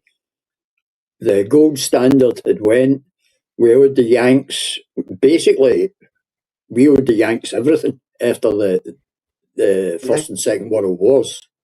So the whole thing became a vicious cycle whereby we had to offset the cost of things by getting them produced abroad. Yeah, and that's the big thing that's gone wrong here, because where all those industries were, like if you were to get a map of England and actually kind of like an egg shape, stick it right in the middle of England, That is roughly where all of the industrial heartland was, that they're sold off or either just closed. That now is the area where you've got mostly migrant populations. So around the outside, you've got the English people, and then in the middle, you've got that. And that is a direct result of these places being closed down. And it also just goes to show what we were mentioning earlier about how the government really ought to have put more money in investing in people's futures rather than coming with ridiculous stopgaps that aren't going to help anybody. And the whole education system needs revamping. I can say that very confident, having worked in it for 15 years, although it has been a good 10 that I've been out of it now, so it's changed a lot. Well, we have a situation, Jake, where that cycle is an abuse cycle, in fact, where they give away your stuff. Now, China is right, it's moved to China. It used to be Japan after the Second World War. It moved to Taiwan when they were industrialising, now the Republic of Samsung. In India, we got a lot of stuff because they were cheap labour. And now the Indians are charging too much, so it's moved to China. And China is on a state subsidised system, meaning that basically they can run at no profit. They can run at a loss as long as it will take over a market or a share of a market somewhere in the world. Until there is a balance, we'll never be able to get away from that. If you add on to that, the environmental lobby are always telling you we need to go green. See, if they actually wanted to go green, you'd be manufacturing goods and products close to where they were required, rather than shipping them halfway around the world across the Pacific. It's all nonsense. And it's been created by people who just wanted to increase their profit margin. I agree with that, and I think that we've chosen to focus on the wrong thing. We've chosen to invest in things like finance circuit or industry rather than the actual industrial industry, and I think that that's a big mistake, putting too many eggs in one basket. And on top of that, I think, going back to what Slim was saying, it very much to do with the post-World War, where effectively the US will help you out, but we're having all the cash from your empire. And so they just took it over, basically. And that meant that we lost our monopoly on a lot of trade, on a lot of industries. We lost out on all of that cash. We lost out on gold. They pretty much cleared us out. And who can blame them? You know, they had the opportunity to take down the world's biggest empire, so why not? But since then, we haven't ourselves. We've just tried to cover things up. And the only time I think we've really seen any action that was a measurable effect on anyone, I think, was probably with Thatcher and enabling people to get their hands on a council property. But unfortunately, once Blair came in, the house prices have just inflated so much that for the majority of ordinary people, the idea of owning their own home is now just a pipe dream. That's it, man. That's it. Same here, man. I think what one thing I can say, which will probably help here, and it probably is a complete part of the puzzle, is that I noticed in the last 10 years, 15 years, this country has been concentrating more on delivery systems and logistics. Like, that's what we've become. Like, I noticed, like, there were certain periods of fashion, and then they just stopped. And it's like, you know, like when you get seasons in a series, in your favorite series, you get season 1, you're like, oh, that was really good. And you get season 2, and it kind of starts a bit different to what you were expecting, right? And it's got different actors in it. And then season 3 happens, you're thinking, oh, but they haven't fucking finished that storyline yet, right? Right? So this is how I feel about England and the economy. It's just like, in the 80s, it was like, all right, cool, let's close the miners down. Let's close the car factories down. Or what are we going to do? Oh, yeah, we're gonna get into supermarkets. So then we see the boom in the supermarket. That's where you need to stop there, though, just for a second. Why did we do that? Why did we close the mines? Why did they sell off the industries? Because to a lot of left-wing people, they think that Thatcher did it purely out of spite. Because she hated the environmental lobby were pushing a lot of that. Yeah, they were. And also a lot of it was she had to sell things off because we'd put so much money under Labour that we were completely crippled. They even had to borrow money from the IMF to bail us out. And so what choice was there? You have these tough options. But because people got some benefit from it, like being the right to buy the council houses, to many people that was seen as a good thing. We're not seeing anymore our government doing anything that to us is having a demonstrable benefit. I can't even think of the last time a government has had any benefit for the ordinary working class people. Bro, this is what I'm saying, man. They expect us to kind of be involved with these delivery systems, or be a Uber driver, or be a food delivery driver. This is what they've invested in. And that's what, that's basically going to the end of my point. But in between the years of what I was saying, obviously the miners and the car stuff, we moved on to supermarkets. And then after supermarkets, you're like, during that supermarket period, we had the games and the music, and that was kind of generally big as well, a little bit. Okay, these are small sections of, of society, This is entertainment. It's not necessarily the infrastructure of the country, right? So obviously some things I'll mention will be like part of the fashion and the times, and some of it might be a bit more foundational, right? So then we've moved on to all kinds of things, yeah. So then we've moved on to like 2000s, right? And then they've turned the country into a housing property investment thing. They created this model, right? So now housing and that's become a business. And then we get job agencies, housing agencies, all of these kind of things operating. So then that was the fashion for 10, 15 years. And then, it changes, then we got the smartphones and certain things. So things kind of change almost like every season. And it's almost like there's loads of unanswered questions about the history and about the past. Well, things change, Bobby, but there is a consistency to that, right? And the consistency is that the government support their backers. The building industry was coming through the boom. That meant there was a lot of money in the building industry, meaning that the people that were doing the building needed documentation so that they could open up greenbelt, they could open up brown belt land and get licenses to build on it. So they were then funding the government. If you look at it, it might seem that these things come and go in phases, but there is one consistent theme. It's whoever is financing the government.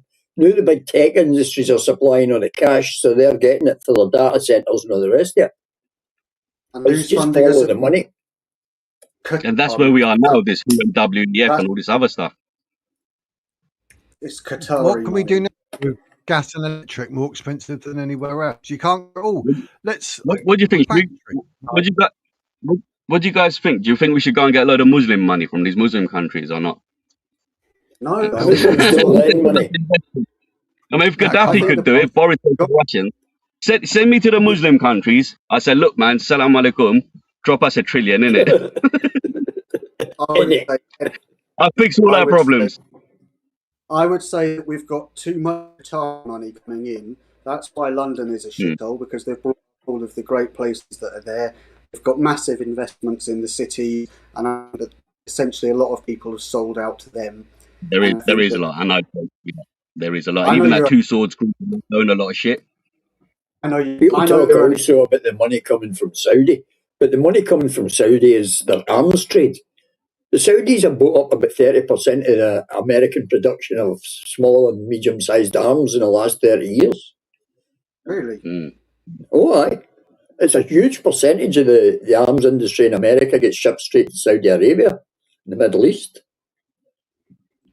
Well, the interesting thing, though, is if we now a lot of our funding is coming from, and seeing that it's coming from Muslim countries predominantly, then that does explain, for example, we can see some of the things happening within institutions that we're seeing.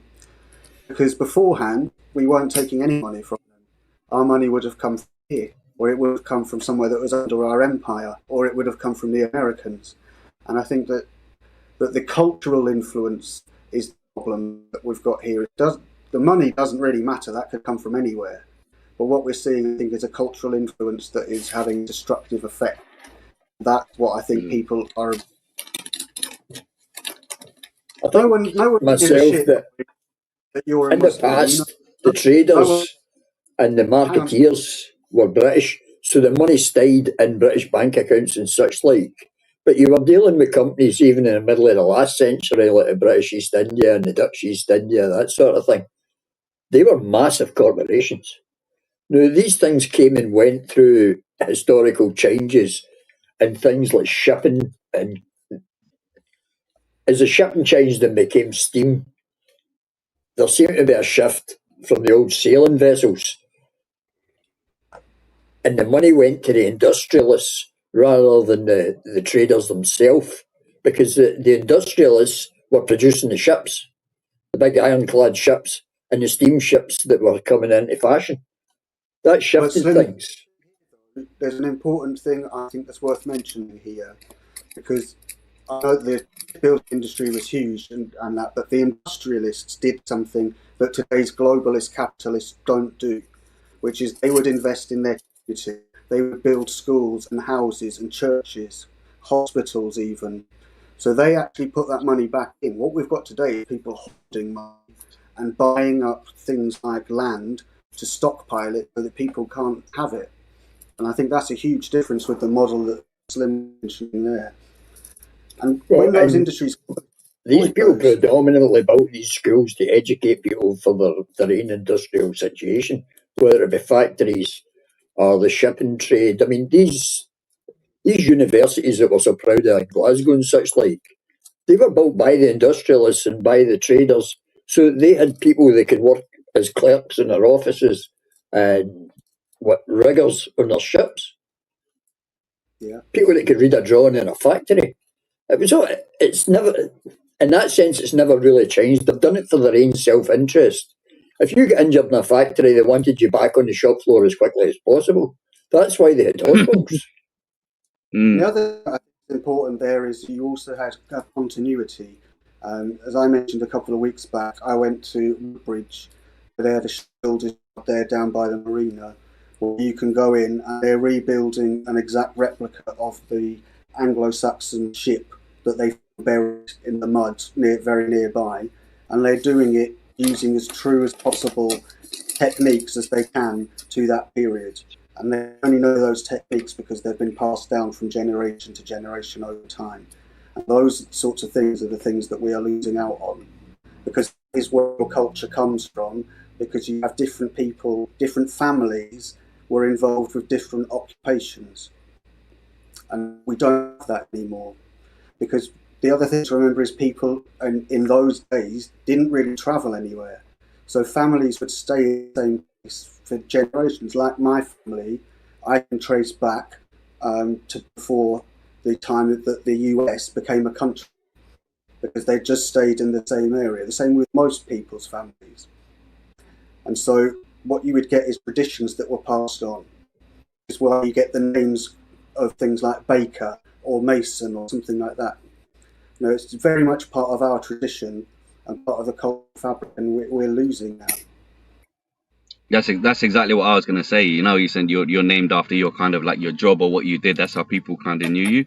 So even like let's say in Pakistan and that, like a lot of the women in that were like even my mum or whatever, they were known as like sewers. You know, people that sew clothes and that because of that Silk Road. So like, oh yeah, there's sewing kind of culture basically. Nobody would really care if people being Muslims if they were like yourself, Bobby.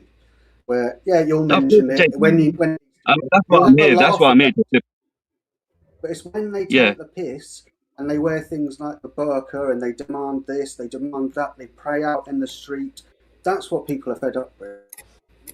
No, Jake, I know, innit? Look, this is one of the reasons why I'm here, innit? To add a bit of balance as well, like to this end of the argument. Obviously, it gets a bit unfair. Like, sure, like obviously I'm Muslim and that, but I've said it many times. I do feel the same kind of pressures and pains and that like you guys do. I don't know. That's just me being born here and being protective as well. You see what I mean? So even though Islam's a big part of my life, at the same time I'm defensive over what's going on here and the state of the people, and I care about people and you guys, and do you know what I mean? Like, and I just want to see us all flipping do better as well in life in general, I just don't think it's fair, because we've had, but we've meant to have like one of the best countries, and they're just running it down so much. It's just shocking. Like, where even people like me had to come out of my shell and just say something. Do you see what I mean? You know, I can't, bro. I can't. There's even coming on here, people, what the hell are you doing? And that, even Asian mates and that. So your marbles, you're going on there talking to these kind of people, and you're the right wing, this and that. It doesn't matter. It doesn't bother me. You know, obviously, Lubna used to get the same thing, yeah, but it doesn't bother me because I'm a bloke in it. I can just, yeah. Do you know what I mean? Like, I won't get as an emotionally distraught and that as a woman. And I've always been chilled anyway. And like I've even told you guys, like, a lot of my friends had like similar kind of character and energy to you lot anyway back when I was a kid. So, you know, one of my tight friends was a Scotsman as well. His name was Michael.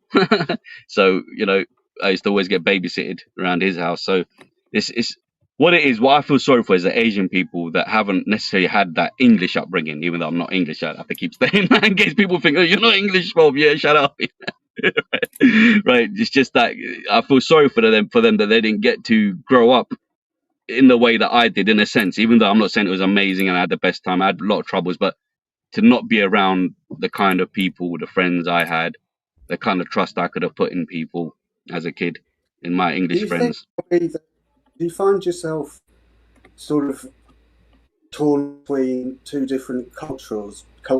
Sure, in the definitely, 100%. What 100%, sort of Jake. things? Probably sound like, I'll probably come across like a madman. What I wondered is what sort of areas do you find the most difficult to sort of balance between the two different sides? Because there must be things we think, that's not. I mean, look, obviously when I was young, there was a bit of racism and stuff like that. In terms of like the country being Christian and, you know, growing up in a Christian backdrop, that's never been a problem for me. Maybe, I mean, I'm just speaking for myself, maybe other Muslims resent it or whatever, I don't know, right? Bobby, is that because Muslims, as Christians, don't hang about in groups beating up Muslims for the most part? Yeah, and this is the other thing, you know, obviously in this country, people were kind of very you know, in the old English kind of sense, keep themselves to themselves and, you know, but like the individual, but integrated. And, you know, if you want to be by yourself, you could be that guy. If you want to be in a group, sometimes going to a park or the woods or whatever, you could do that as well. But it's just, I get it, man. It's the undertones and the energy that these guys give off. It doesn't feel good. Yeah. It doesn't feel like there's a bunch of guys that are out for a bit of fun. They're harmless. It doesn't feel like that. I don't get that feeling either. You're right. Do you know what I mean? I think that there's a certain way that some Muslims have about them that just winds everybody up because they're so aggressive, they're so defensive, they shout at people, they've got their hands up, they're in your face. Those are the people that aren't liked and that people want out because they are doing they demand our respect without showing any respect to us first. Oh yeah, 100%. Listen, these guys, like, it's obviously it's like just crazy, you know, different to what we're used to in a way, and it's just like I said, I just feel like, you know, sorry for the fact that they are the way they are, like just a bit flipping nuts and unhinged. You know what I mean? I don't like it. I've said as well, Jake. Look, there's loads of Muslims and that around me, and even I find it harder, like, to talk to other Asians and that because of this attitude, what you're talking about, that they have. It's very aggressive, very childish, you know. Maybe you might know this. I doubt it, but you might do. But why is it that when British people go to an Islamic country, they will say, right, we'll follow what they're doing because it's their culture. But people who come to our culture don't respect our culture in the same way. I mean, we could, if we wanted to, say something ridiculous like, no, Muslim women are not allowed to wear burqas, they have to wear a bikini instead, because that's our culture. It doesn't happen in that way, does it? No, I agree 100%.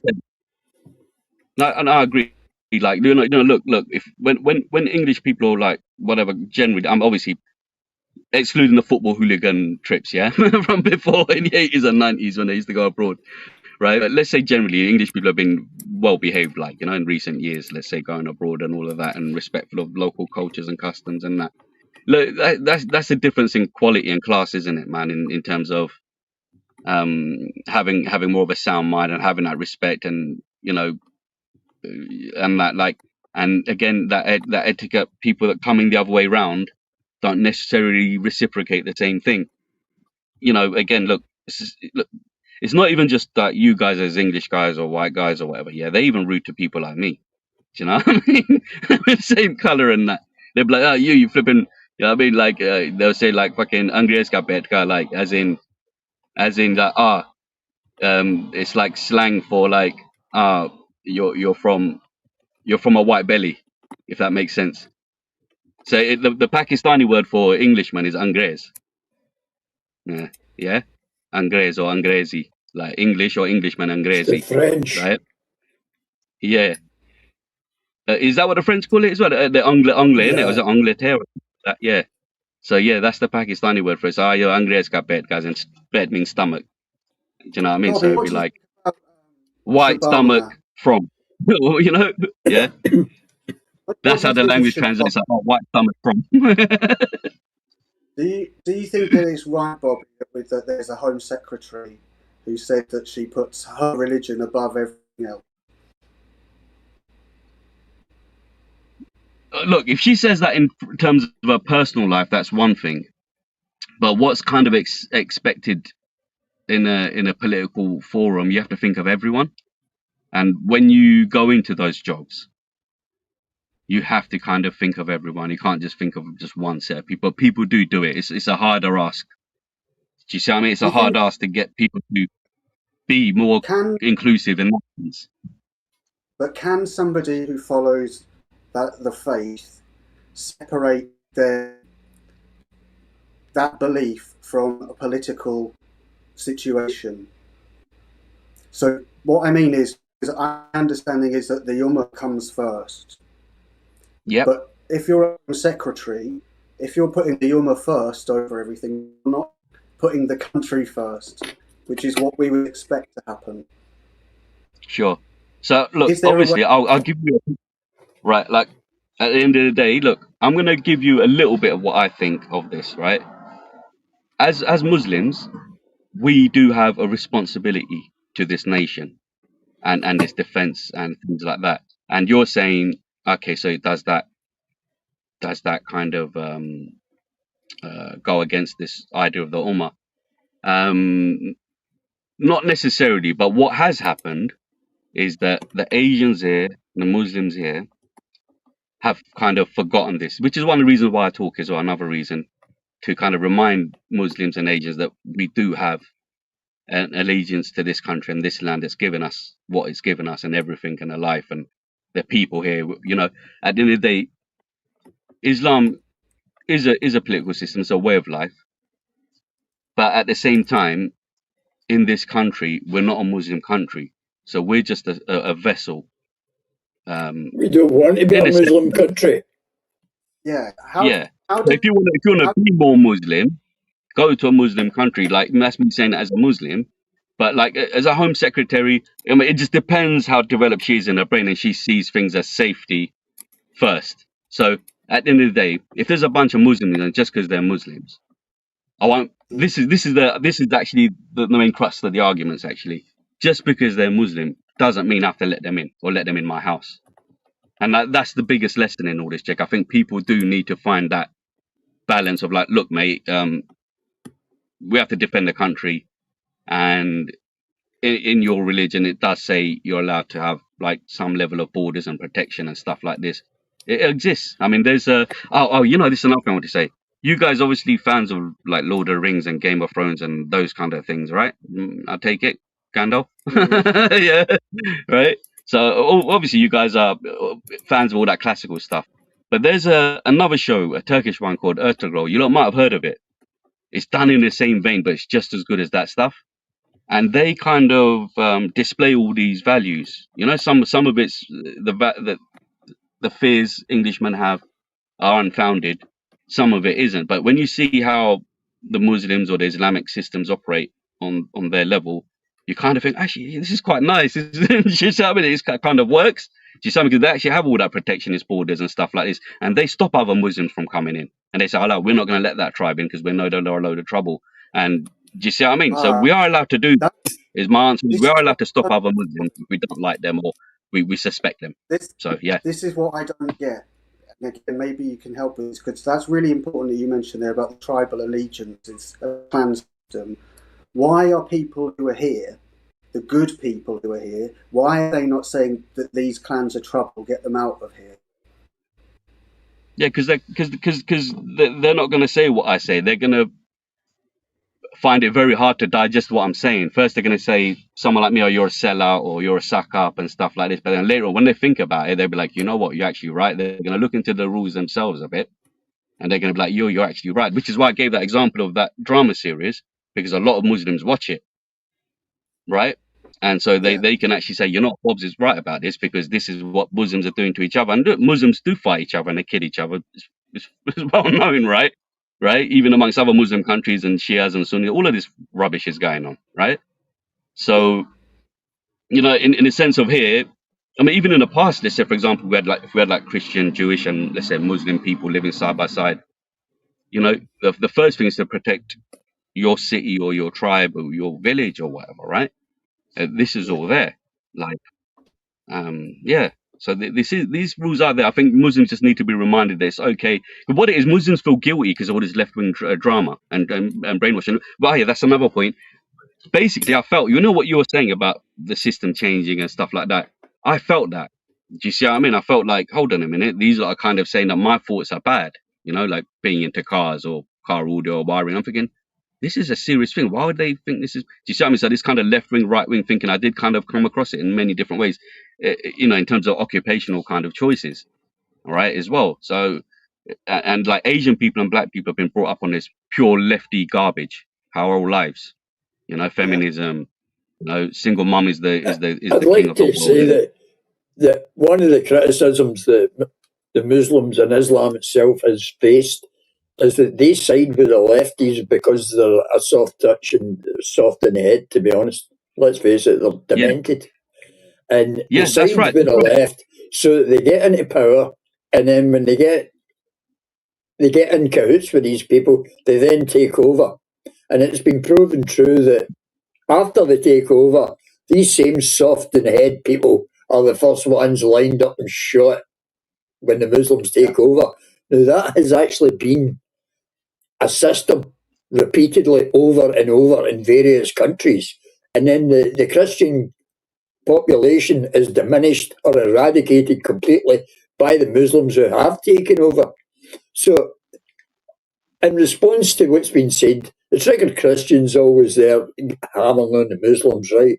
I don't think there is as much value to it as he does, but he is right in what he says. The taqiyya, for a start, now, knowing full well that Muslims can, or Islamists can say anything to the kafir to make their point and get their way. It is a sad state of affairs, Bobby, that nothing you say has to be believed, right? As a Muslim. Yeah. If we take the believe what they do and not what they say, we've witnessed this go on, whether it's Syria. I mean, look at all the Turkey. Look at the amount of Christians they wiped out in Turkey. The Young Turks, they done over 1 million Christians in short order. We've seen this cycle be repeated over and over and over throughout the world, right? It's hard for anybody, especially what is now basically a secular society, to say, okay, we believe you. No, you personally. Your personal beliefs are set aside here, right? We're talking about the Mullahs, the Mullah lights out there. The Mullahs want to take over everything. Now, Donald Trump's out in Iran giving it the "we'll bunker bust you back to Bedlam," and he is doing so. But in all of these countries, the Christian population has been eradicated, all but completely. And it's hard to talk and listen to rhetoric that says one thing when the actions throughout the world are proving another. What we need to do is look at the reality of the situation. I know that you might personally have softer motives or feel that we can all just, to quote Kissinger, get along. But it's been proven that we can't time and time again. How would you address that issue as well? Yeah, I mean, look. It's been said, right, that radical Muslims want to take over today, right? The soft Muslims want the radical Muslims to take over at some point. There's always Right, I the get taking you. over.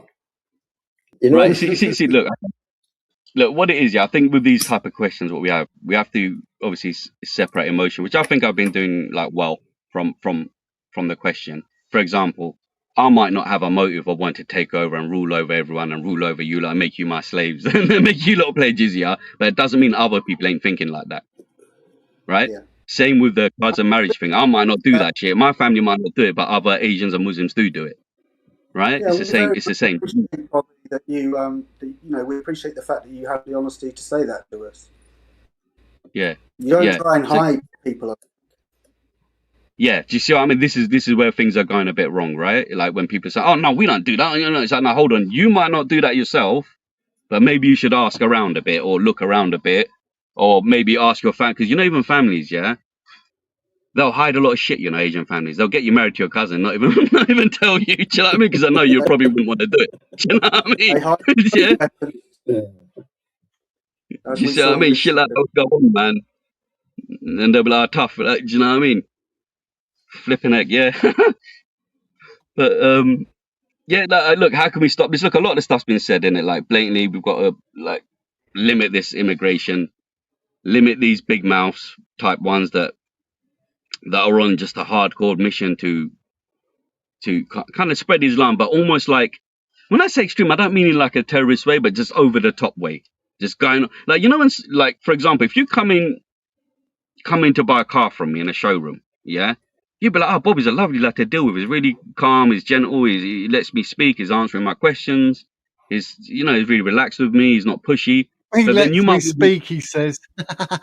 Yeah, and then you might walk into another showroom, you get 10 people running up to you saying, "Oh yeah, do you want to buy this car? Do you want to buy this car? Why don't you just sign the papers in and let's just get on it." That's literally how they speak to you within 5 minutes, trying to get you to sign a document to accept a car, yeah? And it's like that, like, so I was trying to explain to these Muslims, like, look, right, if you want to spread Islam, in a sense, do it in a peaceful way, but don't do it in a way where you're rubbing it in people's faces and there's thousands of YouTube videos there just winding people up all the time. Like, pick your moments, if that makes sense. Or, be a bit more reserved with it. Pick your moments. You don't always have to have your religion on show. Because that's a mistake I used to do. Like, yeah, what's your name? Oh, my name's Bobby. Oh, yeah, what religion? I'm Muslim. That'd be the second thing that come out. So then I stopped think- leading with things with my religion. And then if I just let my character out first, people might ask me after. My primary issue with Islam is the attitude towards women. Mm. We're Well, as very in what culturally- dress sense? I think all aspects are completely different from the British way of thinking. Like the idea of consent, for example, the idea of when puberty starts, the idea of covering up, the idea of the role the woman should have within the family, the idea that the man can hit the woman. All of these things are not at all backed in our British culture. That's not to say that there aren't wife beaters, because there quite clearly are. But just the role that women have in Islam is fundamentally different from the role in British culture, I would say. Look, that's a more difficult point, I suppose. I mean, to try to argue for women and these kind of things, it's a bit harder for me to do because I can kind of see what you're saying as well. Because with Islam, there's like an extreme conservatism side with women and them taking the natural roles and that kind of thing, right? Which doesn't necessarily go down well here. But at the same time, I think English and white Christians are kind of moving towards that model because I think everyone's just sick of, like, I suppose, having an unstable country, unstable neighborhood, an unstable family. So I think people are thinking that, look, some people thinking that, oh, if I was to kind of return to a Christian way of living, maybe things will get better for me and maybe things will start healing. If you don't, fair enough, people don't want to be a Muslim or whatever, right? I'm not trying to sell you guys that, right? You don't, But you never do. yeah, exactly. I think people are kind of thinking more of that path that, look, other things aren't working for us. Should we return to a more spiritual way of living? Which, it's up in the air, and women returning to traditional roles. I think Um, probably maybe we're at a yeah, situation in civilization where the old reference points for religion are no longer relevant, but that need for spirituality exists, and that there needs to be some modern version of spirituality that can unite people. yeah. I mean, the only thing that's actually happened in terms of modernity is obviously just European standards, right? Obviously, look, like Muslims and stuff did invent things and all this geometry and algebra and stuff like this, but collating all Did that they? information and Did they? building Or the was it and the other Persians? things, yeah, Did all of they that stuff. invent? But obviously, what the Europeans and England managed to do is kind of make it all work together as well. You know, whatever they've learned and that toiletry systems, all of this. Do you see what I mean? This kind of, I think, came from Greece, right? So do you see what I mean? So over time, like a lot of the things England has had like a hand in, you know, in terms of modernizing and modern systems and modern ways of, I don't know, I suppose using money. So I think that's the thing. Like, you know, England was at the forefront of, let's say, how humans lived. You know, in the as far as we did remember before 2000. So you know, that's a bit more difficult because obviously people say, look, it's been like 1500 years since, you know, Islam or religion, you know, presented itself in that sense. And then all the other histories, you know, you guys have spoken about it hundreds of times. Because we, like you say, we are a nation that's innovative. We are a nation that Yeah. Was there spreading our message of democracy and peace. Because we did, of course, have the Pax Britannia when we had the British Empire, so it was a period of relative peace compared with other times. But that is so frustrating that people nowadays see it's not just these were countries that were under our rule. That's not really the problem.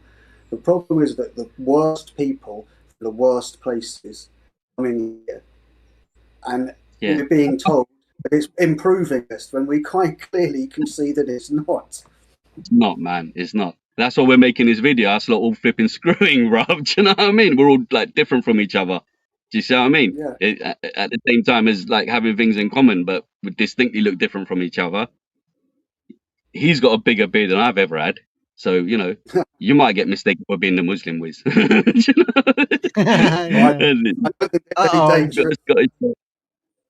you see what I mean? And I'm the clean shaven one, Muslim guy. Do you see what I mean? So, yeah, so, yeah, this is the other thing, man. It's about, yeah, by the way, yeah, you're going to do a shaving cream, Wiz. I'm seeing beard oils and all this other stuff. Cream for me? There will be one at some point. It's all there. It's all in the. That will do. I've got 20 different. Maybe a lemon one. Pipeline, but we shall see. We shall see. But yeah, there's a few. Got to tweak some of the scents and all that first to make sure they're all pickety boo, but it takes ages. Yeah. All they do is they give us money, give us money, give us money. I'm like, hang on, I ain't got sold nothing yet. Yeah. No, it's quite cool, man. You know what I mean? I've always kind of thought of like, I wouldn't mind having my own aftershave or shave cream. And I saw you then, I thought, yeah, this is cool. I always thought of something. It's a little thing. Sometimes you have ideas in it as well. But that's cool. But what's it smell like? What have you gone for? The abracadabra is going to be a really nice, like, spice, like leather type, rose, mandarin thing going on. Goes really well, but the beard oils, I'm going to base that around like a baby type scent because that's very popular. Is it grape oil based? Sorry, mate. Is the beard oil grape oil based? Grape oil? Grape oil? Most beard oils tend to be grapes. Grape oil.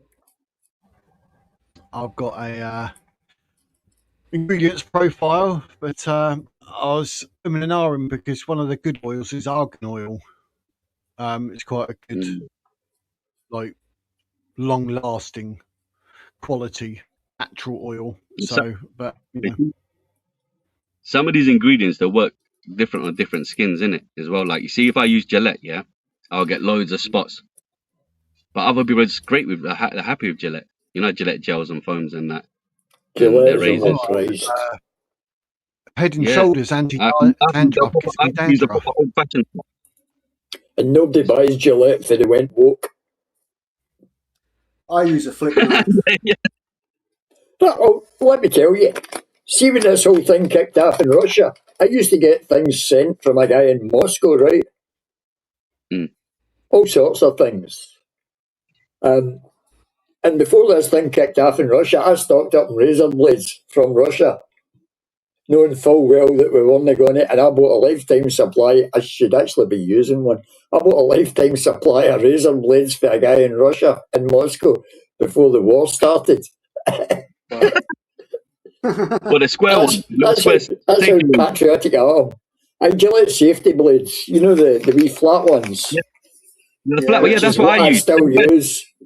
Yeah, they're the best. They stop me from getting spots and that and nicks.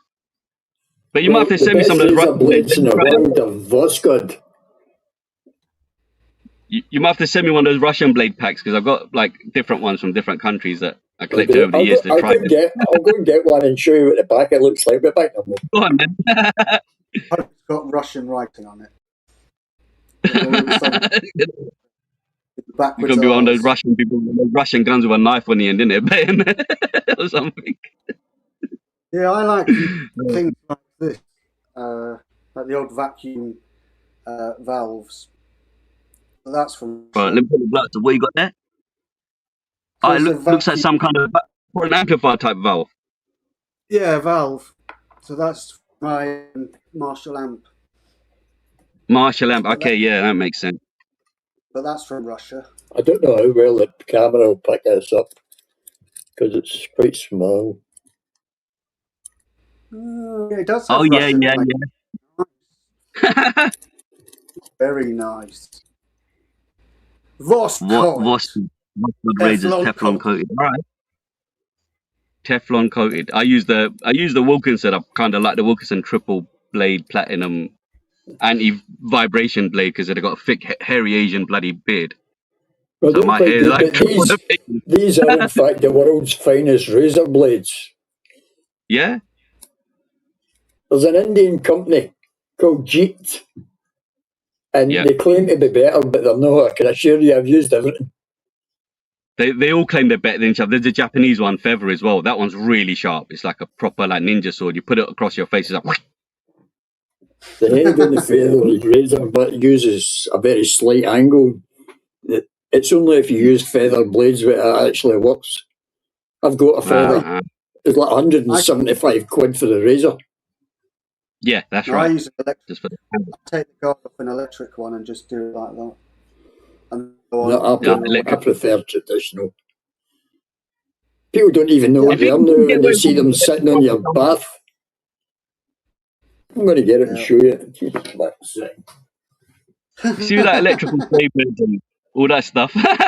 He's going to go and get his whole cabinet out. Yeah. But yeah, no, but maybe next time I'll have a shave whiz on the channel. With the shave cream, I'll advertise it for you. Once you get it going. While you're up during the stream. I know you're not going to use it on yourself and shaving cream. You're saving that beard still, right? Damn right. Yeah. You can't get rid of the wizard's beard. Right. Yeah. Yeah, and then you go to a Muslim country, come back. Yeah, the handle on that's a feather. That's a feather handle. Yeah. But the head on it is a 1950s Gillette.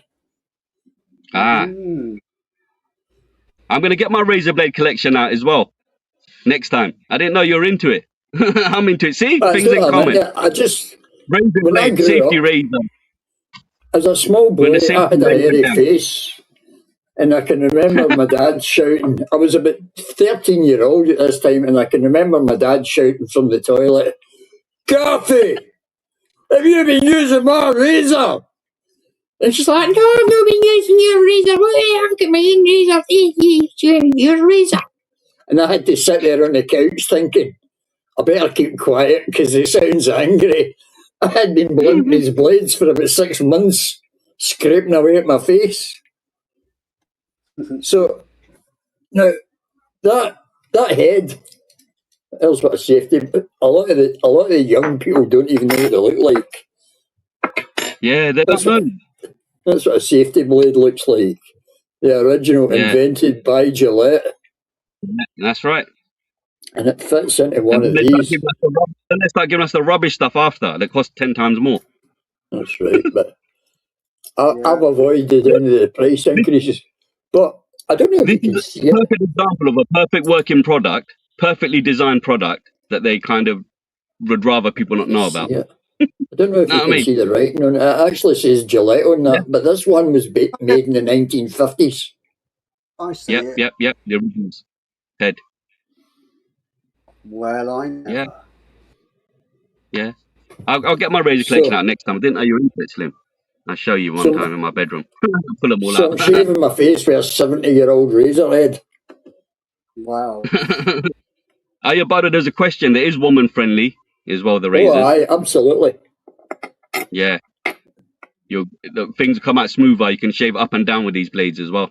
Now, this comes back to the commercialisation of things, because instead of replacing that small item, right, Yeah.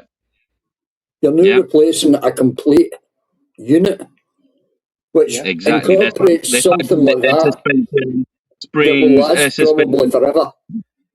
That stainless steel stem, you buy it once, although that's an expensive one, right? Now, Sure. that one there will last forever, and you can replace these. You can buy these very cheaply. You can buy these heads, which that one lasted 70 years. The trick to using these blades is to use the weight of the razor, which is why it's pulling the handle out. So, like if you're like shaving like this, you kind of just use the weight of the razor and just pull it. You never press, and just a light touch, and it will just come off. That's right. It takes very little effort. Now, the commercialisation means that you're effectively replacing that whole thing, and they've replaced quality with utility, and giving you a plastic item that will last you maybe 3 or 4 shaves, as opposed to something like that will last you maybe 100 years. Yeah, now, sure, easily. They've done that to everything, and that's why landfills are full of plastic that shouldn't be there. Where so-called recycling is just a nonsense. And this comes back to the commercialisation of things, where they're trying to extract more money out of you every time. You think you're doing it, and they portray it as convenience. And then suddenly you're using, just like in the Idiocracy movie, you're using something that's total garbage, and you think you're getting something better. It's never better. What it is more profit in it. Look at It's exactly what's happening with everything, with the cars even. It's exactly what's happening with the cars, right? It's the same with everything. Everything, yeah. It's not built, things aren't built to last anymore. No, it's called engineered obsolescence. But there's no money in longevity. So... And that's what it is, isn't it? It's like, you know about solving problems, whether it's a structural problem, an engineering problem, a health problem. It's like we've kind of lost focus on, once we've figured something out, even like water and water piping and getting water, once we've fixed something, we should get to the end of something and solve it, and then move on to something else to fix. It's bizarre here that it's like this never-ending goal with health, with all kinds of vaccines or whatever, which is supposed to help or whatever, and there's no kind of cure or fix for a lot of things. For example, if there was like you said, if everyone bought a Toyota or a Honda or whatever, they got a reliable car. That's why certain things like Toyotas and that, they kind of hold that special place. You're like, oh, this is one thing I can depend on. Everything else is fake. I mean, everything else falls apart. One thing or 2 things I can depend on is my Toyota and my razor blade. Do you see what I mean? Yeah. Jake disappeared out the window. Hello? On a runner. He's a runner. Hopefully it's not me that's broken. Everyone's gone quiet. But yeah. We're doing So yeah, it's just 2 hours, that 35 minutes there, so yeah, happy days. we've been That's on for a gone on while. for ages. Time's Yeah, flown. I don't know where it went. I like it because I don't have to talk so much. I love it. I talk all week, yeah. so when you guys are talking, I've had my bit all week, so I just let you lot get on with it. So I just pop in now and again. Yeah, no, thanks, Liz, But man. yeah, I've enjoyed but that's myself fine, today mate. as well. It's a pleasure. So I did message you the other day. We need to get you up so we talk about our thing when you said about your Jesus moment and my moment, and I think there's someone in chat who said about their moment. So I was hoping to arrange that for this Sunday, but it was all ended up being all in the air and Merlin getting stoned and all that rubbish. So Yeah, you did email me. So if you could email me and let me know, like say next Sunday or the Sunday after, if you're about, if you want to come up and discuss that with me. And I think it's Grace, I think, who's in the chat.